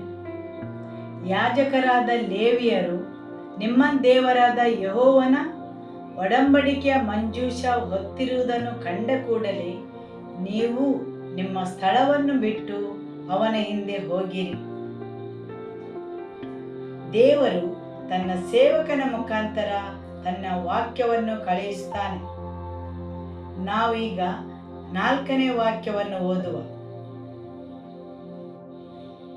ಆದರೆ ನಿಮಗೂ ಮಂಜೂಷಕ್ಕೂ ಸುಮಾರು 2000 ಮೊಳ ಅಂತರವಿರಬೇಕು, ಹತ್ತಿರ ಹೋಗಬಾರದು.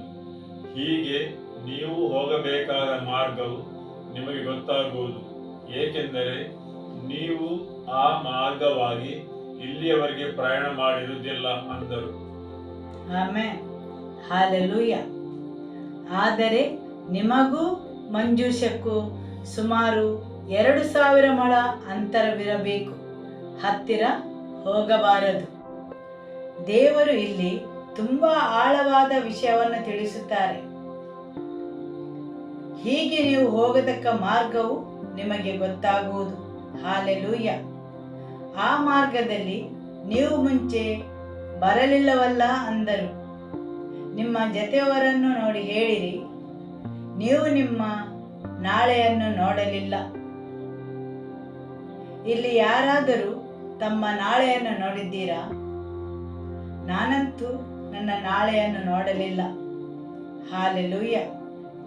ಅದೊಂದು ಮಾರ್ಗ, ಗುರುತು ಮಾಡದ ಹಾದಿ. ಹಾಲೆಲೂಯ. ಅತಿಯಾದ ಆತ್ಮವಿಶ್ವಾಸಿಗಳಾಗುವುದು ಬೇಡ, ಬದಲಿಗೆ ನಂಬಿಕೆಯಿಂದ ಯೇಸುವಿನ ಪ್ರಸನ್ನತೆಯನ್ನು ಹಿಂಬಾಲಿಸುವ. ತುಂಬಾ ಹತ್ತಿರಕ್ಕೆ ಹೋಗಬೇಡಿ, ನಿಮಗೆ ಮಾರ್ಗ ಗೊತ್ತಿದೆ. ದೇವರು ನಮಗೆ ಆತನ ಮಾರ್ಗವನ್ನು ತೋರಿಸಲು ಕಲಿಸಲು ಇಚ್ಛಿಸುತ್ತಾರೆ, ಯಾವುದು ಮಾರ್ಗವೆಂದು ಮತ್ತು ಅದರಲ್ಲಿ ನಡೆಯಲು. ಹಾಲೆಲೂಯ. ಆ ಮಾರ್ಗದಲ್ಲಿ ನೀವು ಮುಂಚೆ ಬರಲಿಲ್ಲ. ಈ ಸಭೆಯ ಮುಂದಿರುವ ಮಾರ್ಗವು, ಆ ಮಾರ್ಗದಲ್ಲಿ ನಾವು ಇಷ್ಟರವರೆಗೆ ನಡೆಯಲಿಲ್ಲ. ಆಮೆನ್. ಅದು ಗುರುತು ಮಾಡದ ಮಾರ್ಗ. ಪವಿತ್ರಾತ್ಮರು ಆ ಮಾರ್ಗದಲ್ಲಿ ನಮ್ಮನ್ನು ನಡೆಸಿಕೊಂಡು ಹೋಗುತ್ತಾರೆ. ಹಾಲೆಲೂಯ. 2 ಸಾಮುವೇಲನು ಅಧ್ಯಾಯ 6 ವಾಕ್ಯ 3.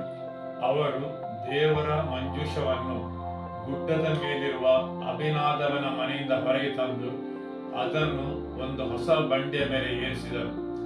ಅಭಿನಾದವನ ಮಕ್ಕಳಾದ ಉಜ್ಜನು ಮತ್ತು ಅಹಿಯೋವನು ಬಂಡಿಯನ್ನು ಮಾರ್ಗ ತೋರಿಸುತ್ತಾ ಮುನ್ನಡೆಸಿದರು. ಆಮೆನ್. ಈ ಘಟನೆಯು ಮಂಜೂಷವನ್ನು ವಶಪಡಿಸಿ 20 ವರ್ಷದ ಮೇಲೆ ನಡೆಯಿತು. ನೀವು 1 ಸಾಮುವೇಲ ಅಧ್ಯಾಯ 5ರಲ್ಲಿ ಓದಿದರೆ, ಫಿಲಿಸ್ಟಿಯರು ದೇವರ ಮಂಜೂಷವನ್ನು ಒಡಂಬಡಿಸಿಕೊಂಡರು ಮತ್ತು ಅವರೇ ಅದನ್ನು, ದೇವರ ಮಂಜೂಷವನ್ನು ಹೇಗೆ ಹಿಂದೆ ಇಸ್ರಾಯೇಲಿಗೆ ಕಳುಹಿಸುವುದೆಂದು ಹುಡುಕುತ್ತಾರೆ. ದೇವರು ಜ್ಞಾನವನ್ನು ಕೊಡುತ್ತಾರೆ. ಹಾಲು ಕರೆಯುವ 2 ಹಸುಗಳ ಸಹಾಯದಿಂದ ದೇವರ ಮಂಜೂಷವನ್ನು ಹಿಂತಿರುಗಿ ತಂದರು, ಅದರ ನಿರ್ದಿಷ್ಟ ಸ್ಥಳಕ್ಕೆ, ಇಸ್ರಾಯೇಲಿಗೆ. ಅದೊಂದು ತುಂಬಾ ಸರಳವಾದ ಹಳ್ಳಿಯಾಗಿತ್ತು ಮತ್ತು ಅಲ್ಲಿಂದ ಅಭಿನದಾಮನ ಮನೆಗೆ ಬಂತು. ಹಾಲೆಲೂಯ.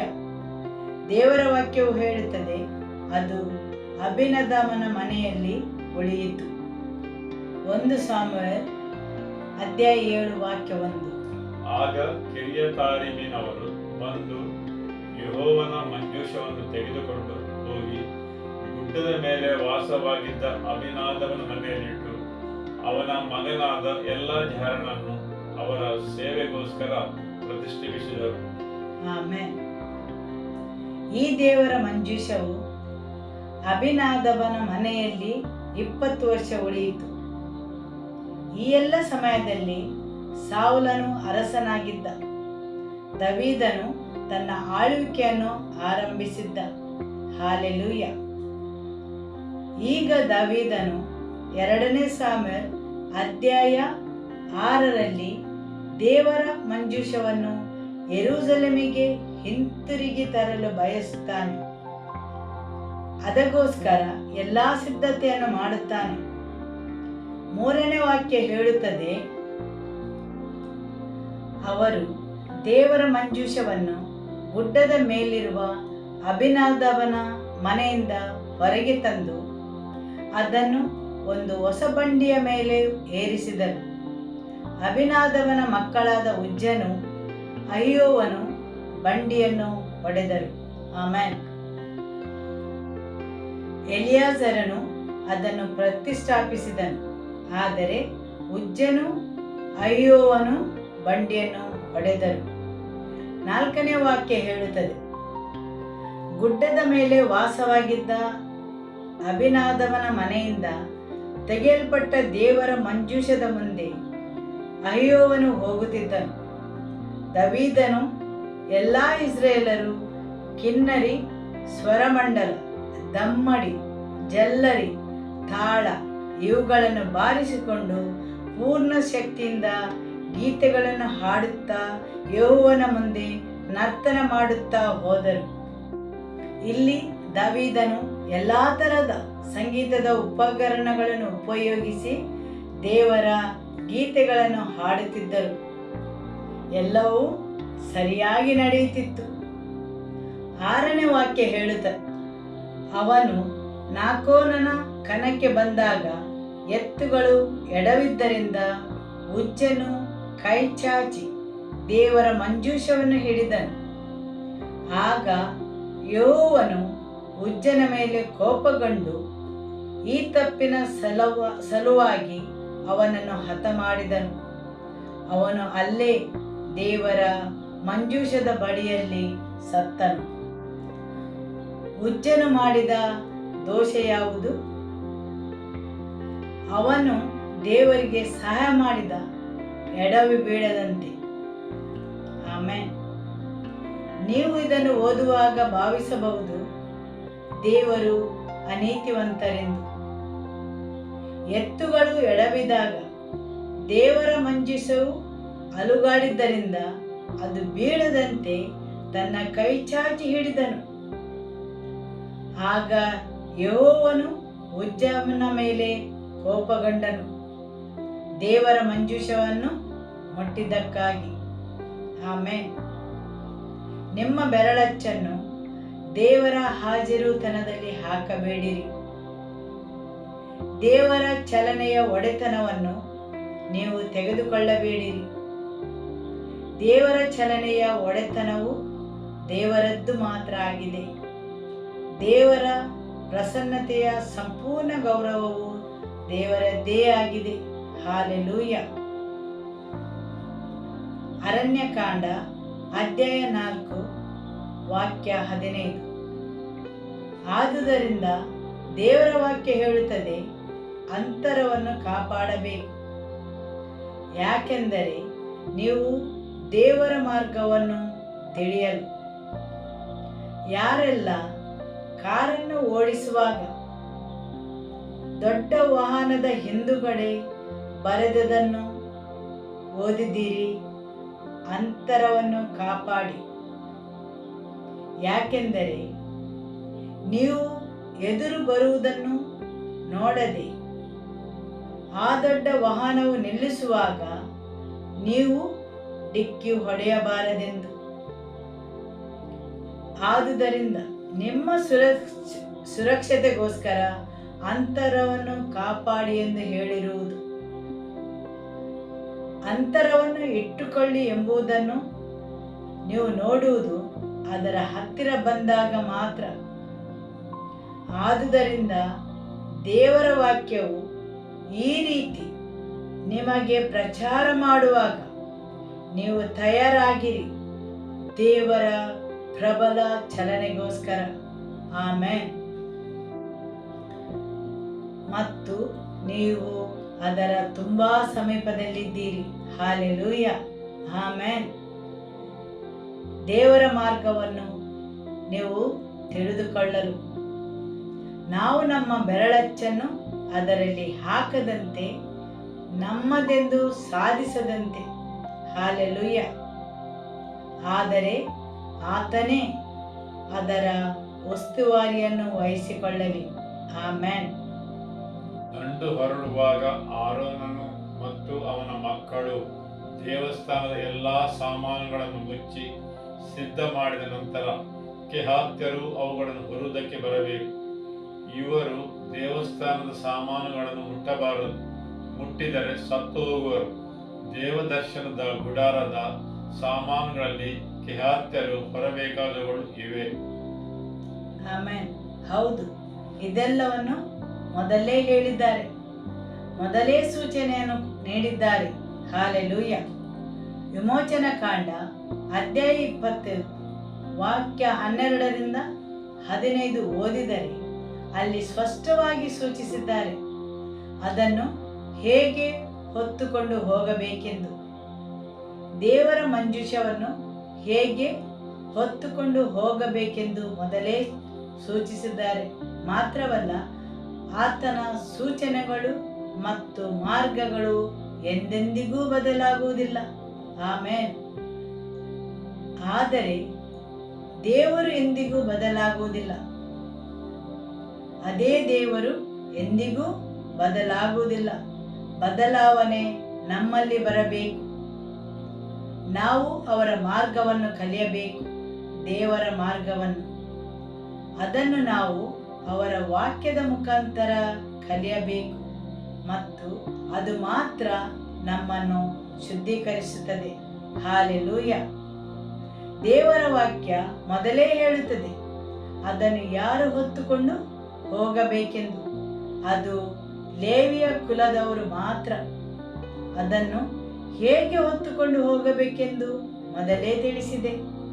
ದೇವರ ವಾಕ್ಯ ಹೇಳುವುದಿಲ್ಲ ಅದನ್ನು ಹೊಸ ಬಂಡಿಯಲ್ಲಿ ಕೊಂಡೊಯ್ಯಬೇಕೆಂದು. ದೇವರು ಪುನರುಜ್ಜೀವನವನ್ನು ಬೇಗನೆ ತರುವ ಉದ್ಯೋಗದಲ್ಲಿಲ್ಲ ಅಥವಾ ಆಲೋಚನೆಯಲ್ಲಿಲ್ಲ. ನಾವು ಹೊಂದಿಸಿಕೊಂಡ ಸಮಯಕ್ಕೆ ಅನುಗುಣವಾಗಿ ಸಮಯವನ್ನು ಆತನೇ ಹೊಂದಿಸಿಕೊಳ್ಳುತ್ತಾರೆ. ಪ್ರತಿಯೊಂದರ ಲೇಖಕ ಅವರೇ ಆಗಿದ್ದಾರೆ. ನಮ್ಮನ್ನು ಕೇವಲ ಅವರನ್ನು ಹಿಂಬಾಲಿಸಲು ಕರೆದಿದ್ದಾರೆ. ಹಾಲೆಲೂಯ. ಆಮೆನ್. ಪುನಃ ಒಮ್ಮೆ ನೀವು 1 ಸಾಮುವೇಲ 6ನೇ ಅಧ್ಯಾಯ 19ನೇ ವಾಕ್ಯ ಓದಿದರೆ, ದೇವರ ಮಂಜೂಷವು ಫಿಲಿಸ್ಟಿಯದಿಂದ ಇಸ್ರೇಲಿಗೆ ಬರುವಾಗ ಬೆತ್ಷೆಮೆಷಿನ ಜನರು ತುಂಬಾ ಹರ್ಷಗೊಂಡರು. ದೇವರ ಹಾಜರುತನವು ಬಂದಿದೆ. ಹಾಲೆಲೂಯ. ಅದೊಂದು ಚಿಕ್ಕ ಹಳ್ಳಿ. ಅವರ ಆತುರತೆಯಿಂದ ದೇವರ ಮಂಜೂಷವನ್ನು ತೆರೆದು ನೋಡಲು ಪ್ರಯತ್ನಿಸಿದರು. ದೇವರ ಮಂಜೂಷವನ್ನು ಹಿಡಿದರು. ದೇವರ ಮಂಜೂಷದ ಮೇಲೆ ನಿಮ್ಮ ಬೆರಳಚ್ಚನ್ನು ಹಾಕಬೇಡಿರಿ, ಅವರ ಹಾಜರುತನದಲ್ಲಿ. ಇಲ್ಲವಾದರೆ ಅವರ ಬೆರಳಚ್ಚು ನಮ್ಮ ಮೇಲೆ ಬರಬಹುದು. ಹಾಲೆಲೂಯ. ಪ್ರತಿ ಸಲ ಯಾವಾಗ ದೇವರ ಮಂಜೂಷವನ್ನು ಮುಟ್ಟಿದರೋ ಆವಾಗ ದೇವರು ಅವರನ್ನು ಹೊಡೆದರು. ಆಮೆನ್. ಆ ದಿನ ಅಕ್ಷರಶಃ 50,070 ಜನರು ಸತ್ತರು. ಇದೊಂದು ಬೇರೆ ರೀತಿಯ ಪುನರುಜ್ಜೀವನವಾಗಿದೆ. 50,070 ಜನರು ಸತ್ತರು. ಹೇಗೆ? ಯಾವುದನ್ನು ಅವರು ಮುಟ್ಟಬಾರದಾಗಿತ್ತು, ಅದರೊಳಗೆ ನೋಡಬಾರದಾಗಿತ್ತು, ಅದನ್ನು ಮಾಡಿ. ಅವರಿಗೆ ದೇವರ ವಾಕ್ಯದ ಅರಿವಿರಲಿಲ್ಲ, ದೇವರ ಮಾರ್ಗ ಗೊತ್ತಿರಲಿಲ್ಲ. ಆದುದರಿಂದ ನಮಗೆ ಈ ಸಮಯವು ದೇವರ ವಾಕ್ಯವನ್ನು ಅಗೆದು ಅದರ ಆಳಕ್ಕೆ ಹೋಗಿ ನಾನು ಸೇವೆ ಮಾಡುವ ದೇವರು ಯಾರೆಂದು ತಿಳಿದುಕೊಳ್ಳುವುದು ಮತ್ತು ಅವರ ಮಾನದಂಡಗಳಾವುವೆಂದು ಅರಿಯುವುದು. ಇದೆಲ್ಲವೂ ನನ್ನ ಮತ್ತು ನಿಮ್ಮ ಬಗ್ಗೆ ಅಲ್ಲ, ಇದೆಲ್ಲವೂ ದೇವರ ಬಗ್ಗೆ ಆಗಿದೆ. ಆಮೆನ್. ನಿಮ್ಮ ದೀರ್ಘಾಯುಷ್ಯವು ನೀವು ಹೇಗೆ ದೇವರ ಸೂಚನೆಗಳಿಗೆ ವಿಧೇಯರಾಗುತ್ತೀರಿ ಅದಕ್ಕೆ ಆಧಾರಿತವಾಗಿದೆ. ಆಮೆನ್. ನೀವು ಹೇಗೆ ಮತ್ತು ಯಾವ ರೀತಿಯಲ್ಲಿ ನಿರ್ವಹಿಸುತ್ತೀರಿ ಎಂಬುದು ಮುಖ್ಯವಲ್ಲ, ಆದರೆ ಆತನ ಸೂಚನೆಗಳಿಗೆ ಹೇಗೆ ವಿಧೇಯರಾಗುತ್ತೀರಿ ಎಂಬುದು ಮುಖ್ಯ. ಇದನ್ನು ಮೊದಲೇ ಸೂಚಿಸಿದ್ದಾರೆ. ಲೇವಿಯ ಕುಲದವರು ಅದನ್ನು ಹೊತ್ತುಕೊಂಡು ಸಾಗಬೇಕೆಂದು. ಅವರು ಅದನ್ನು ಕೋಲುಗಳ ಮುಖಾಂತರ ಹೊತ್ತುಕೊಂಡು ನಡೆದು ಹೋಗಬೇಕೆಂದು. ಅವರು ಸುಲಭವಾದ ವಿಧಾನವಾಗಿ ಬಂಡಿಯಲ್ಲಿ ಸಾಗಿಸಲು ಸಾಧ್ಯವಿಲ್ಲ. ಆಮೇಲೆ ಶಕ್ತಿಯುತವಾದ ಎತ್ತುಗಳು ತುಂಬಾ ತ್ವರಿತವಾಗಿ ಅಭಿನದಾಬನ ಮನೆಯಿಂದ ಯೆರೂಸಲೇಮಿಗೆ ಮುಟ್ಟಬಹುದು. ಹೌದು, ತ್ವರಿತವಾದ ಪ್ರಯಾಣ, ಹೊಸ ಬಂಡಿ. ಹಾಲೆಲೂಯ. ಈ ಅಭಿನದಾಬನ ಮಕ್ಕಳು ಈ ದೇವರ ಮಂಜೂಷವನ್ನು 20 ವರ್ಷದಿಂದ ನೋಡುತ್ತಾರೆ. ಅವರು ದೇವರ ಹಾಜರುತನವು ಅವರಿಗೆ ಚಿರಪರಿಚಿತವಾಗಿರಬಹುದು. ದೇವರ ಹಾಜರುತನಕ್ಕೆ ಪರಿಚಿತರಾಗಬೇಡಿರಿ. ಹಲವು ವರ್ಷಗಳು ದೇವರ ಸೇವೆಯನ್ನು ಮಾಡಿದರು, ಯಾಕೆಂದರೆ ಆತನ ಮಾರ್ಗಗಳು ಹೊಸದವುಗಳು, ಅವರ ಕರುಣೆಯು ಹೊಸತು ಪ್ರತಿದಿನ, ಅವರ ಮಾರ್ಗಗಳು ಪ್ರತಿದಿನ ಹೊಸತಾಗಿವೆ. ಹಾಲೆಲೂಯ. ಆಮೆನ್. ಜ್ಞಾನೋಕ್ತಿಗಳು ಅಧ್ಯಾಯ 22 ವಾಕ್ಯ 4. ಧನ, ಮಾನ ಮತ್ತು ಜೀವಗಳು ದೀನಭಾವಕ್ಕೂ ಯೆಹೋವನ ಭಯಕ್ಕೂ ಫಲ. ಹಾಲೆಲೂಯ. ನಮ್ರತೆ ಮತ್ತು ದೇವರ ಭಯವು ನಿಮಗೆ ಅಂತರವನ್ನು ಕಾಪಾಡಲು ಸಹಾಯ ಮಾಡುತ್ತವೆ. ಆಮೆನ್. 1 ಸಾಮುವೇಲ್ ಅಧ್ಯಾಯ 6 ವಾಕ್ಯ 7. ಈಗ ನೀವು ಒಂದು ಹೊಸ ಬಂಡಿಯನ್ನು ಮಾಡಿಸಿರಿ, ಅದಕ್ಕೆ ಹಾಲು ಕರೆಯುವ ಮತ್ತು ಎಂದೂ ನೊಗ ಹೊರದ 2 ಹಸುಗಳನ್ನು ಹೂಡಿಸಿರಿ. ಆ ಹಸುಗಳ ಕರುಗಳನ್ನು ಮನೆಗೆ ತೆಗೆದುಕೊಂಡು ಹೋಗಿರಿ. ಆ ಬಂಡಿಯ ಮೇಲೆ ಯೆಹೋವನ ಮಂಜೂಷವನ್ನು, ನೀವು ಪ್ರಾಯಶ್ಚಿತವಾಗಿ ಕೊಡುವ ಬಂಗಾರದ ವಸ್ತುಗಳುಳ್ಳ ಚಿಕ್ಕ ಪೆಟ್ಟಿಗೆಯನ್ನು ಇಟ್ಟು ಕಳಿಸಿಬಿಡಿರಿ. ಹಾಲೆಲೂಯ. ಆಮೆನ್. ಅಭಿನದಾಬಿನ ಮನೆಯಿಂದ ಯೆರೂಸಲೇಮಿಗೆ ಹೋಗುವ ಪ್ರಯಾಣದಲ್ಲಿ ಏನಾಯ್ತೆಂದು ನಾವು ಕೇಳಿದೆವು. ಈಗ ಓದುವ ಈ ಪ್ರಯಾಣವು ಫಿಲಿಸ್ಟೀನ್ ದೇಶದಿಂದ ಇಸ್ರೇಲರ ಬೆತ್ಷೆಮೆಷಿಗೆ ಹೋಗುವ ನಡೆದ ಘಟನೆ. ಇಲ್ಲಿ ದೇವರ ಮಂಜೂಷವು ನಿರ್ದೇಶಿಸುತ್ತದೆ ಎಲ್ಲಿಗೆ ಹೋಗಬೇಕೆಂದು. 5ನೇ ಅಧ್ಯಾಯದಲ್ಲಿ ಹೇಳುತ್ತದೆ, ದೇವರ ಮಂಜೂಷವನ್ನು ಇಟ್ಟ ಪ್ರತಿಯೊಂದು ಪಟ್ಟಣದಲ್ಲಿ ವ್ಯಾಧಿಗಳು ಮತ್ತು ನಾಶನಗಳು. ಮೊದಲು ದಾಗೋನಿನ ಗುಡಿಯಲ್ಲಿಟ್ಟರು. ದಾಗೋನ್ ವಿಗ್ರಹವು ಬಿದ್ದು ಹೋಯಿತು, ಅದರ ತಲೆಯು ಕೈಗಳು ಕಡಿಯಲ್ಪಟ್ಟವು ಮತ್ತು ಅವರು ಹೆದರಿ ಬೇರೆ ನಗರಕ್ಕೆ ಕಳುಹಿಸಿದರು. ಫಿಲಿಸ್ಟಿಯರ ಪ್ರಮುಖ 5 ಪಟ್ಟಣಗಳು ಸಂಪೂರ್ಣ ನಾಶವಾದವು. ಹಾಲೆಲೂಯ. ನಾವು ನಮ್ಮ ಪಾಸ್ಟರ್ ಹೇಳಿದ್ದನ್ನು ಕೇಳುತ್ತೇವೆ. ದೇವರ ಹಾಜರುತನದ ಪ್ರಭಾವವು ಎರಡೂ ಕಡೆಯಲ್ಲಿ ಕಾರ್ಯನಿರ್ವಹಿಸುತ್ತದೆ. ಯಾರು ಅದನ್ನು ಹಿಂಬಾಲಿಸಿ ವಿಧೇಯರಾಗುತ್ತಾರೆ ಅವರಿಗೆ ಆಶೀರ್ವಾದವಾಗಿಯೂ, ಆದರೆ ವೈರಿಗೆ ಬೇರೆಯದೇ ರೀತಿಯಲ್ಲಿ ಕೆಲಸ ಮಾಡುತ್ತದೆ. ಆಮೆನ್. ಇದು ನಾಣ್ಯದ 2 ಮುಖಗಳು ಇದ್ದ ಹಾಗೆ. ಹಾಲೆಲೂಯ. 6ನೇ ಅಧ್ಯಾಯದಲ್ಲಿ ಕೊನೆಗೆ ಅವರೆಲ್ಲರೂ ಬೇಸತ್ತುಕೊಂಡರು. ಅವರೆಲ್ಲರೂ ದೇವರ ಮಂಜೂಷಕ್ಕೆ ಹೆದರಿದರು. ದೇವರ ಭಯವು ಅವರ ಮೇಲೆ ಬಂತು ಮತ್ತು ಅವರು ತಿಳಿದುಕೊಂಡರು, ಇದನ್ನು ನಮ್ಮಿಂದ ಸಂಭಾಳಿಸಲು ಅಸಾಧ್ಯವೆಂದು. ದೇವರ ವಾಕ್ಯ 1 ಸಾಮುವೇಲ 6ನೇ ಅಧ್ಯಾಯ 2ನೇ ವಾಕ್ಯ ಹೇಳುತ್ತದೆ, ಯೆಹೋವನ ಮಂಜೂಷವನ್ನು ಏನು ಮಾಡಬೇಕು? ಅವರು ಕೆಲವು ಕಣಿಕ್ ಹೇಳುವ ಪೂಜಾರಿಗಳನ್ನು ಹುಡುಕಿದರು. ಇದಕ್ಕೆಲ್ಲ ದೇವರ ಮಂಜೂಷವು ಕಾರಣವಾಗಿದ್ದರೆ ನಾವು ಕೆಲವು ಅಸಾಮಾನ್ಯ ಸಂಗತಿಗಳನ್ನು ಮಾಡುವ.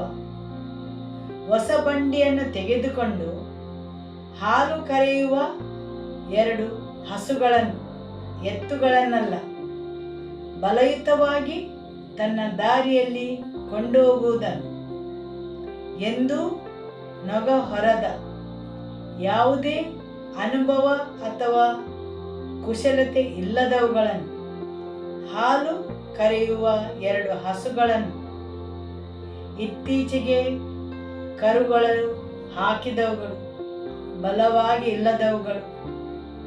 ದೇವರ ವಾಕ್ಯ ಸ್ಪಷ್ಟವಾಗಿ ಹೇಳುತ್ತದೆ, ಆ ಹಸುಗಳ ಕರುಗಳನ್ನು ಮನೆಗೆ ತೆಗೆದುಕೊಂಡು ಹೋಗಿರಿ.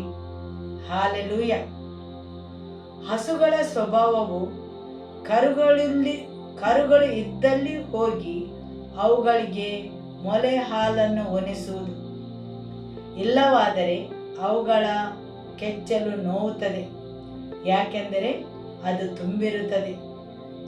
ಸ್ವಾಭಾವಿಕವಾಗಿ ಹೇಳುವುದಾದರೆ ಅಥವಾ ಅವುಗಳ ನೈಸರ್ಗಿಕ ಪ್ರವೃತ್ತಿ, ಆ ಹಸುಗಳು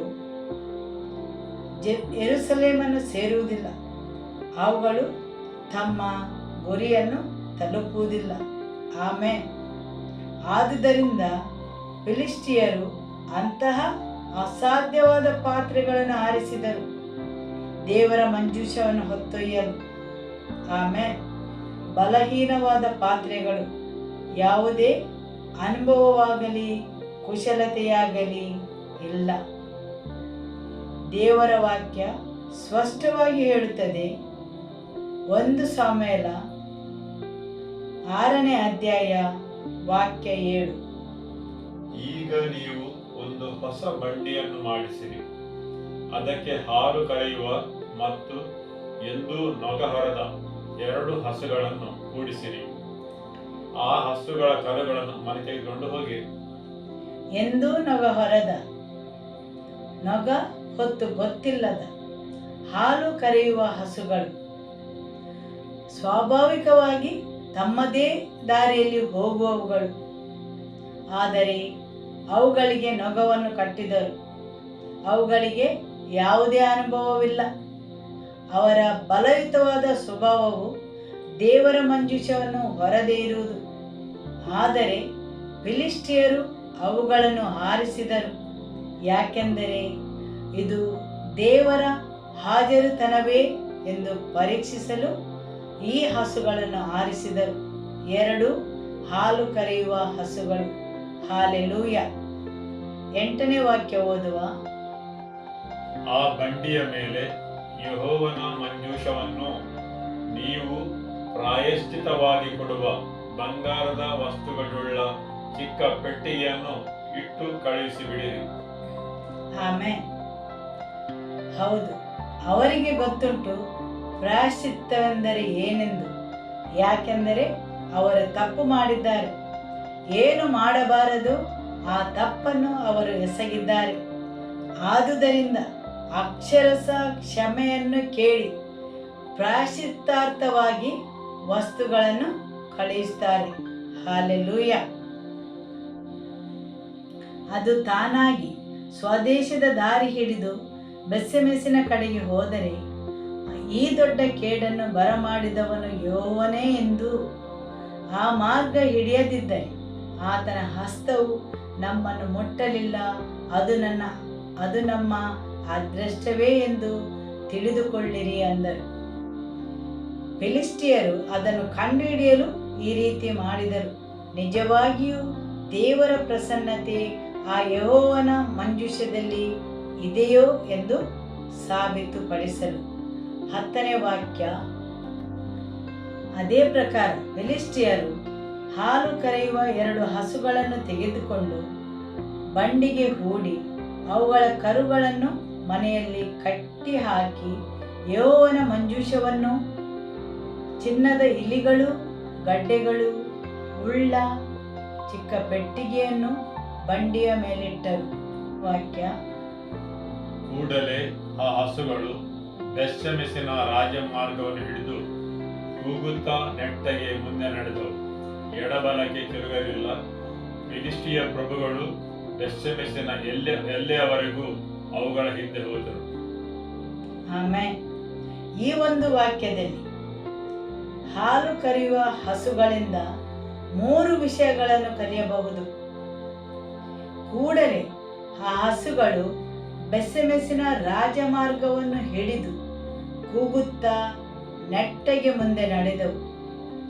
ಈ ಹಾಲು ಕರೆಯುವ ಹಸುಗಳ ಮೇಲೆ ನೊಗವನ್ನು ಹೇರಿ ಯೆಹೋವನ ಮಂಜೂಷ ಇದ್ದ ಬಂಡಿಗೆ ಕಟ್ಟಿದ್ದರು ಮತ್ತು ಅವುಗಳು ತಮಗೆ ಹೋಗುವ ದಿಕ್ಕು ತಿಳಿದ ಹಾಗೆ ಹೊರಟವು. ಹಾಲು ಕರೆಯುವ ಹಸುಗಳು ದೇವರ ಮಂಜೂಷವನ್ನು ಹತೋಟಿಯಲ್ಲಿ ಇಟ್ಟಿರಲಿಲ್ಲ. ಬದಲಿಗೆ ಮಂಜೂಷವು ಅವುಗಳನ್ನು ಹತೋಟಿಯಲ್ಲಿ ಇಟ್ಟಿತ್ತು. ಅಲ್ಲದೆ ಈ ಹಾಲು ಕರೆಯುವ ಹಸುಗಳು ದೇವರ ಮಂಜೂಷದ ಬಂಡಿಯನ್ನು ಹೊಡೆದುಕೊಂಡು ಹೋಗುತ್ತಿರಲಿಲ್ಲ. ಬದಲಿಗೆ ದೇವರ ಮಂಜೂಷವು ಅವುಗಳನ್ನು ಕರೆದುಕೊಂಡು ಹೋಗುತ್ತಿತ್ತು. ಆಮೆನ್. ಯಾಕೆಂದರೆ ಇವುಗಳು ಸರಾಗವಾಗಿ ಸರಿಯಾದ ಮಾರ್ಗದಲ್ಲಿ ಹೋಗುತ್ತಿದ್ದವು. ಮಾರ್ಗವನ್ನು ಹುಡುಕಿ ಅಡ್ಡಾತಿಡ್ಡಿ ಹೋಗುತ್ತಿರಲಿಲ್ಲ. ಫಿಲಿಷ್ಟಿಯರು ಇದನ್ನು ನೋಡಿ ಆಶ್ಚರ್ಯಗೊಂಡು ಹೇಳಿದರು, ಸರಾಗವಾಗಿ ರಾಜಮಾರ್ಗಕ್ಕೆ ಹೋಗಿ ಸರಿಯಾದ ಮಾರ್ಗದಲ್ಲಿ ಹೋಗುತ್ತವೆ ಎಂದರು. ಹಾಲೆಲೂಯ. ಅವುಗಳಿಗೆ ದೇವರ ಹಾಜರುತನದ ಭಾವನೆ ಇತ್ತು. ಹಾಲೆಲೂಯ. ದೇವರ ವಾಕ್ಯವು ಹೇಳುತ್ತದೆ, ಅವುಗಳು ಹೇಗೆ ಹೋದವು? ಅವುಗಳು ಕೂಗುತ್ತಾ ನೆಟ್ಟಗೆ ಮುಂದೆ ನಡೆದವು. ಹೌದು, ಹಾಲು ಕರೆಯುವ ಹಸುಗಳಿಂದ ತುಂಬ ಕಲಿಯುವಂಥದ್ದಿದೆ. ಅವುಗಳಿಗೆ ತುಂಬ ನೈಸರ್ಗಿಕ ಸ್ವಭಾವಗಳಿವೆ. ಹಾಲು ಕರೆಯುವ ಹಸುಗಳು ತುಂಬ ಹಸಿದಿರುತ್ತವೆ. ಹಸಿರು ಹುಲ್ಲನ್ನು ನೋಡಿದರೆ ಅವರು ನೆಟ್ಟಗೆ ಅಲ್ಲಿಗೆನೇ ಹೋಗುತ್ತವೆ. ಆದರೆ ಅವುಗಳು ತಮ್ಮ ಭಾವೋದ್ರೇಕಗಳನ್ನು ಹಿಡಿತದಲ್ಲಿಟ್ಟುಕೊಂಡಿದ್ದವು. ಹೇಗೆಂದರೆ ದೇವರ ಹಾಜರುತನವು ಅವುಗಳಿಗೆ ಸ್ವಯಂ ನಿಯಂತ್ರಣವನ್ನು ಕಲಿಸಿತ್ತು. ದೇವರ ಪ್ರಸನ್ನತೆಯು ಅವರಿಗೆ ದಾರಿಯನ್ನು ತೋರಿಸಿತು. ದೇವರ ಪ್ರಸನ್ನತೆಯು ಅವುಗಳಿಗೆ ವಿಧೇಯರಾಗಲು ಕಲಿಸಿತು. ಆಮೆನ್. ಹಾಲೆಲೂಯ. ಅವುಗಳು ಅಧೀನರಾಗಿ ಫಲವನ್ನು ಕೊಟ್ಟವು. ಅವುಗಳು ಕೂಗುತ್ತಾ ಮುನ್ನಡೆದವು. ಎಡಕ್ಕಾಗಲಿ ಬಲಕ್ಕಾಗಲಿ ತಿರುಗಲಿಲ್ಲ. ಆಮೆನ್. ಒಳ್ಳೆಯ ಅವಕಾಶಗಳ ಹಿಂದೆ ಅಥವಾ ಒಳ್ಳೆಯ ಮೇವು ಇದ್ದಲ್ಲಿ ಹೋಗಲಿಲ್ಲ. ಒಳ್ಳೆಯ ಸಂಬಂಧಗಳು, ಮದುವೆಯ ಸಂಬಂಧಗಳು, ಅವುಗಳು ಎಡಕ್ಕಾಗಲಿ ಬಲಕ್ಕಾಗಲಿ ತಿರುಗಲಿಲ್ಲ. ಆದರೆ ಅವುಗಳು ದೇವರ ಕರೆಗೆ ಹೋಗೊಟ್ಟರು. ನಾನು ಹೇಳುವುದೇನೆಂದರೆ, ಈ ಹಾಲು ಕರೆಯುವ ಹಸುಗಳಿಂದ ಕಲಿಯಿರಿ. ಹಾಲೆಲೂಯ. ದೇವರ ವಾಕ್ಯವು ಹೇಳುತ್ತದೆ, ಅವುಗಳು ಗುರಿಯನ್ನು ತಲುಪಿದವು. ಅವರ ಕರೆಯುವಿಕೆಯನ್ನು ಸಂಪೂರ್ಣಗೊಳಿಸಿದವು. ಅವರಿಗೆ ನಿಯೋಜಿಸಿದ ಕಾರ್ಯವನ್ನು ಸಂಪೂರ್ಣಗೊಳಿಸಿದವು. ಹಾಲೆಲೂಯ. ಯಾಕೆಂದರೆ ಅವುಗಳು ಬಲಕ್ಕಾಗಲಿ ಎಡಕ್ಕಾಗಲಿ ತಿರುಗಲಿಲ್ಲ. ನಿಮಗೆ ಬೇಕಾದುದನ್ನು ಪಡೆಯಬೇಕಾದರೆ ದೇವರು ನಿಮಗೋಸ್ಕರ ಸಿದ್ಧ ಮಾಡಿ ಇಟ್ಟದನ್ನು ನೀವು ಅವರನ್ನು ಹಿಂಬಾಲಿಸಬೇಕು ಮತ್ತು ನೀವಲ್ಲಿ ಮುಟ್ಟುತ್ತೀರಿ. ದೇವರನ್ನೇ ಹಿಂಬಾಲಿಸುವುದು, ಅವರ ಮಾರ್ಗವನ್ನು ಅರಿತುಕೊಳ್ಳುವುದು ಅವರ ವಾಕ್ಯದ ಮುಖಾಂತರ. ಅವುಗಳು ನಿಮ್ಮ ಗುರಿಯನ್ನು ತಲುಪಿಸುತ್ತವೆ. ಆಮೆನ್. 1 ಸಾಮುವೇಲನು ಅಧ್ಯಾಯ 6 ವಾಕ್ಯ 14. ಬಂಡಿಯು ಬೆತ್ಷೆಮೆಷಿನವನಾದ ಯೆಹೋಶುವನ ಹೊಲದಲ್ಲಿದ್ದ ದೊಡ್ಡ ಕಲ್ಲಿನ ಬಳಿಯಲ್ಲಿ ಬಂದು ನಿಂತಿತು. ಆಗ ಅವರು ಹೋಗಿ ಬಂಡಿಯ ಕಟ್ಟಿಗೆಗಳನ್ನು ಸೀಳಿ ಆ ಹಸುಗಳನ್ನು ಯೆಹೋವನಿಗೆ ಯಜ್ಞ ಮಾಡಿದರು. ಅದು ಅದರ ಕಾರ್ಯವನ್ನು ಮುಗಿಸಿತು, ಗುರಿಯನ್ನು ತಲುಪಿತು, ಒಳ್ಳೆಯದಾಗಿ ಮುಗಿಸಿತು, ಸರಿಯಾದ ಮಾರ್ಗದಲ್ಲಿ ಹೋಯಿತು, ತನ್ನ ಓಟವನ್ನು ಓಡಿತು, ಸಂಪೂರ್ಣಗೊಳಿಸಿ ಅಲ್ಲಿ ನಿಂತಿತು. ಹಾಲೆಲೂಯ. ದೊಡ್ಡ ಕಲ್ಲಿನ ಬಳಿಯಲ್ಲಿ ಬಂದು ನಿಲ್ಲಲು ಅವರು ಹೋಗಿ ಬಂಡಿಯ ಕಟ್ಟಿಗೆಗಳನ್ನು ಹೊಡೆದು ಅಗ್ನಿ ಮಾಡಿ ಆ ಹಸುಗಳನ್ನು ಯೆಹೋವನಿಗೋಸ್ಕರ ಆಹುತಿ ಕೊಟ್ಟರು. ಆಮೆನ್. ದೇವರ ಪ್ರಸನ್ನತೆಯು ಚಲಿಸಲು ಈ ಎರಡು ಹಾಲು ಕರೆಯುವ ಹಸುಗಳು ಜವಾಬ್ದಾರರಾದರು. ಅದನ್ನು ಆ ಕಡೆಯಿಂದ ಈ ಕಡೆ ಬರುವಂತೆ ಮಾಡಿದವು, ಒಳ್ಳೆಯದಾಗಿ ಮುಗಿಸಿ ಇನ್ನಿಲ್ಲವಾದವು, ಅವುಗಳನ್ನು ಆಹುತಿ ಕೊಟ್ಟರು. ಹಾಲೆಲೂಯ. ಆಮೆನ್. ಯೇಸುವೇ ಸ್ತೋತ್ರ. ನಮಗೆ ನಿಮ್ಮ ಮಾರ್ಗಗಳನ್ನು ಕಲಿಸಿರಿ ಯೇಸುವೇ. ಹೌದು, ನಮಗೆ ನಿಮ್ಮ ಮಾರ್ಗಗಳನ್ನು ಕಲಿಸಿರಿ. ಹಾಲೆಲೂಯ. ಆಮೆನ್. ಯೇಸುವಿಗೆ ಸ್ತೋತ್ರ.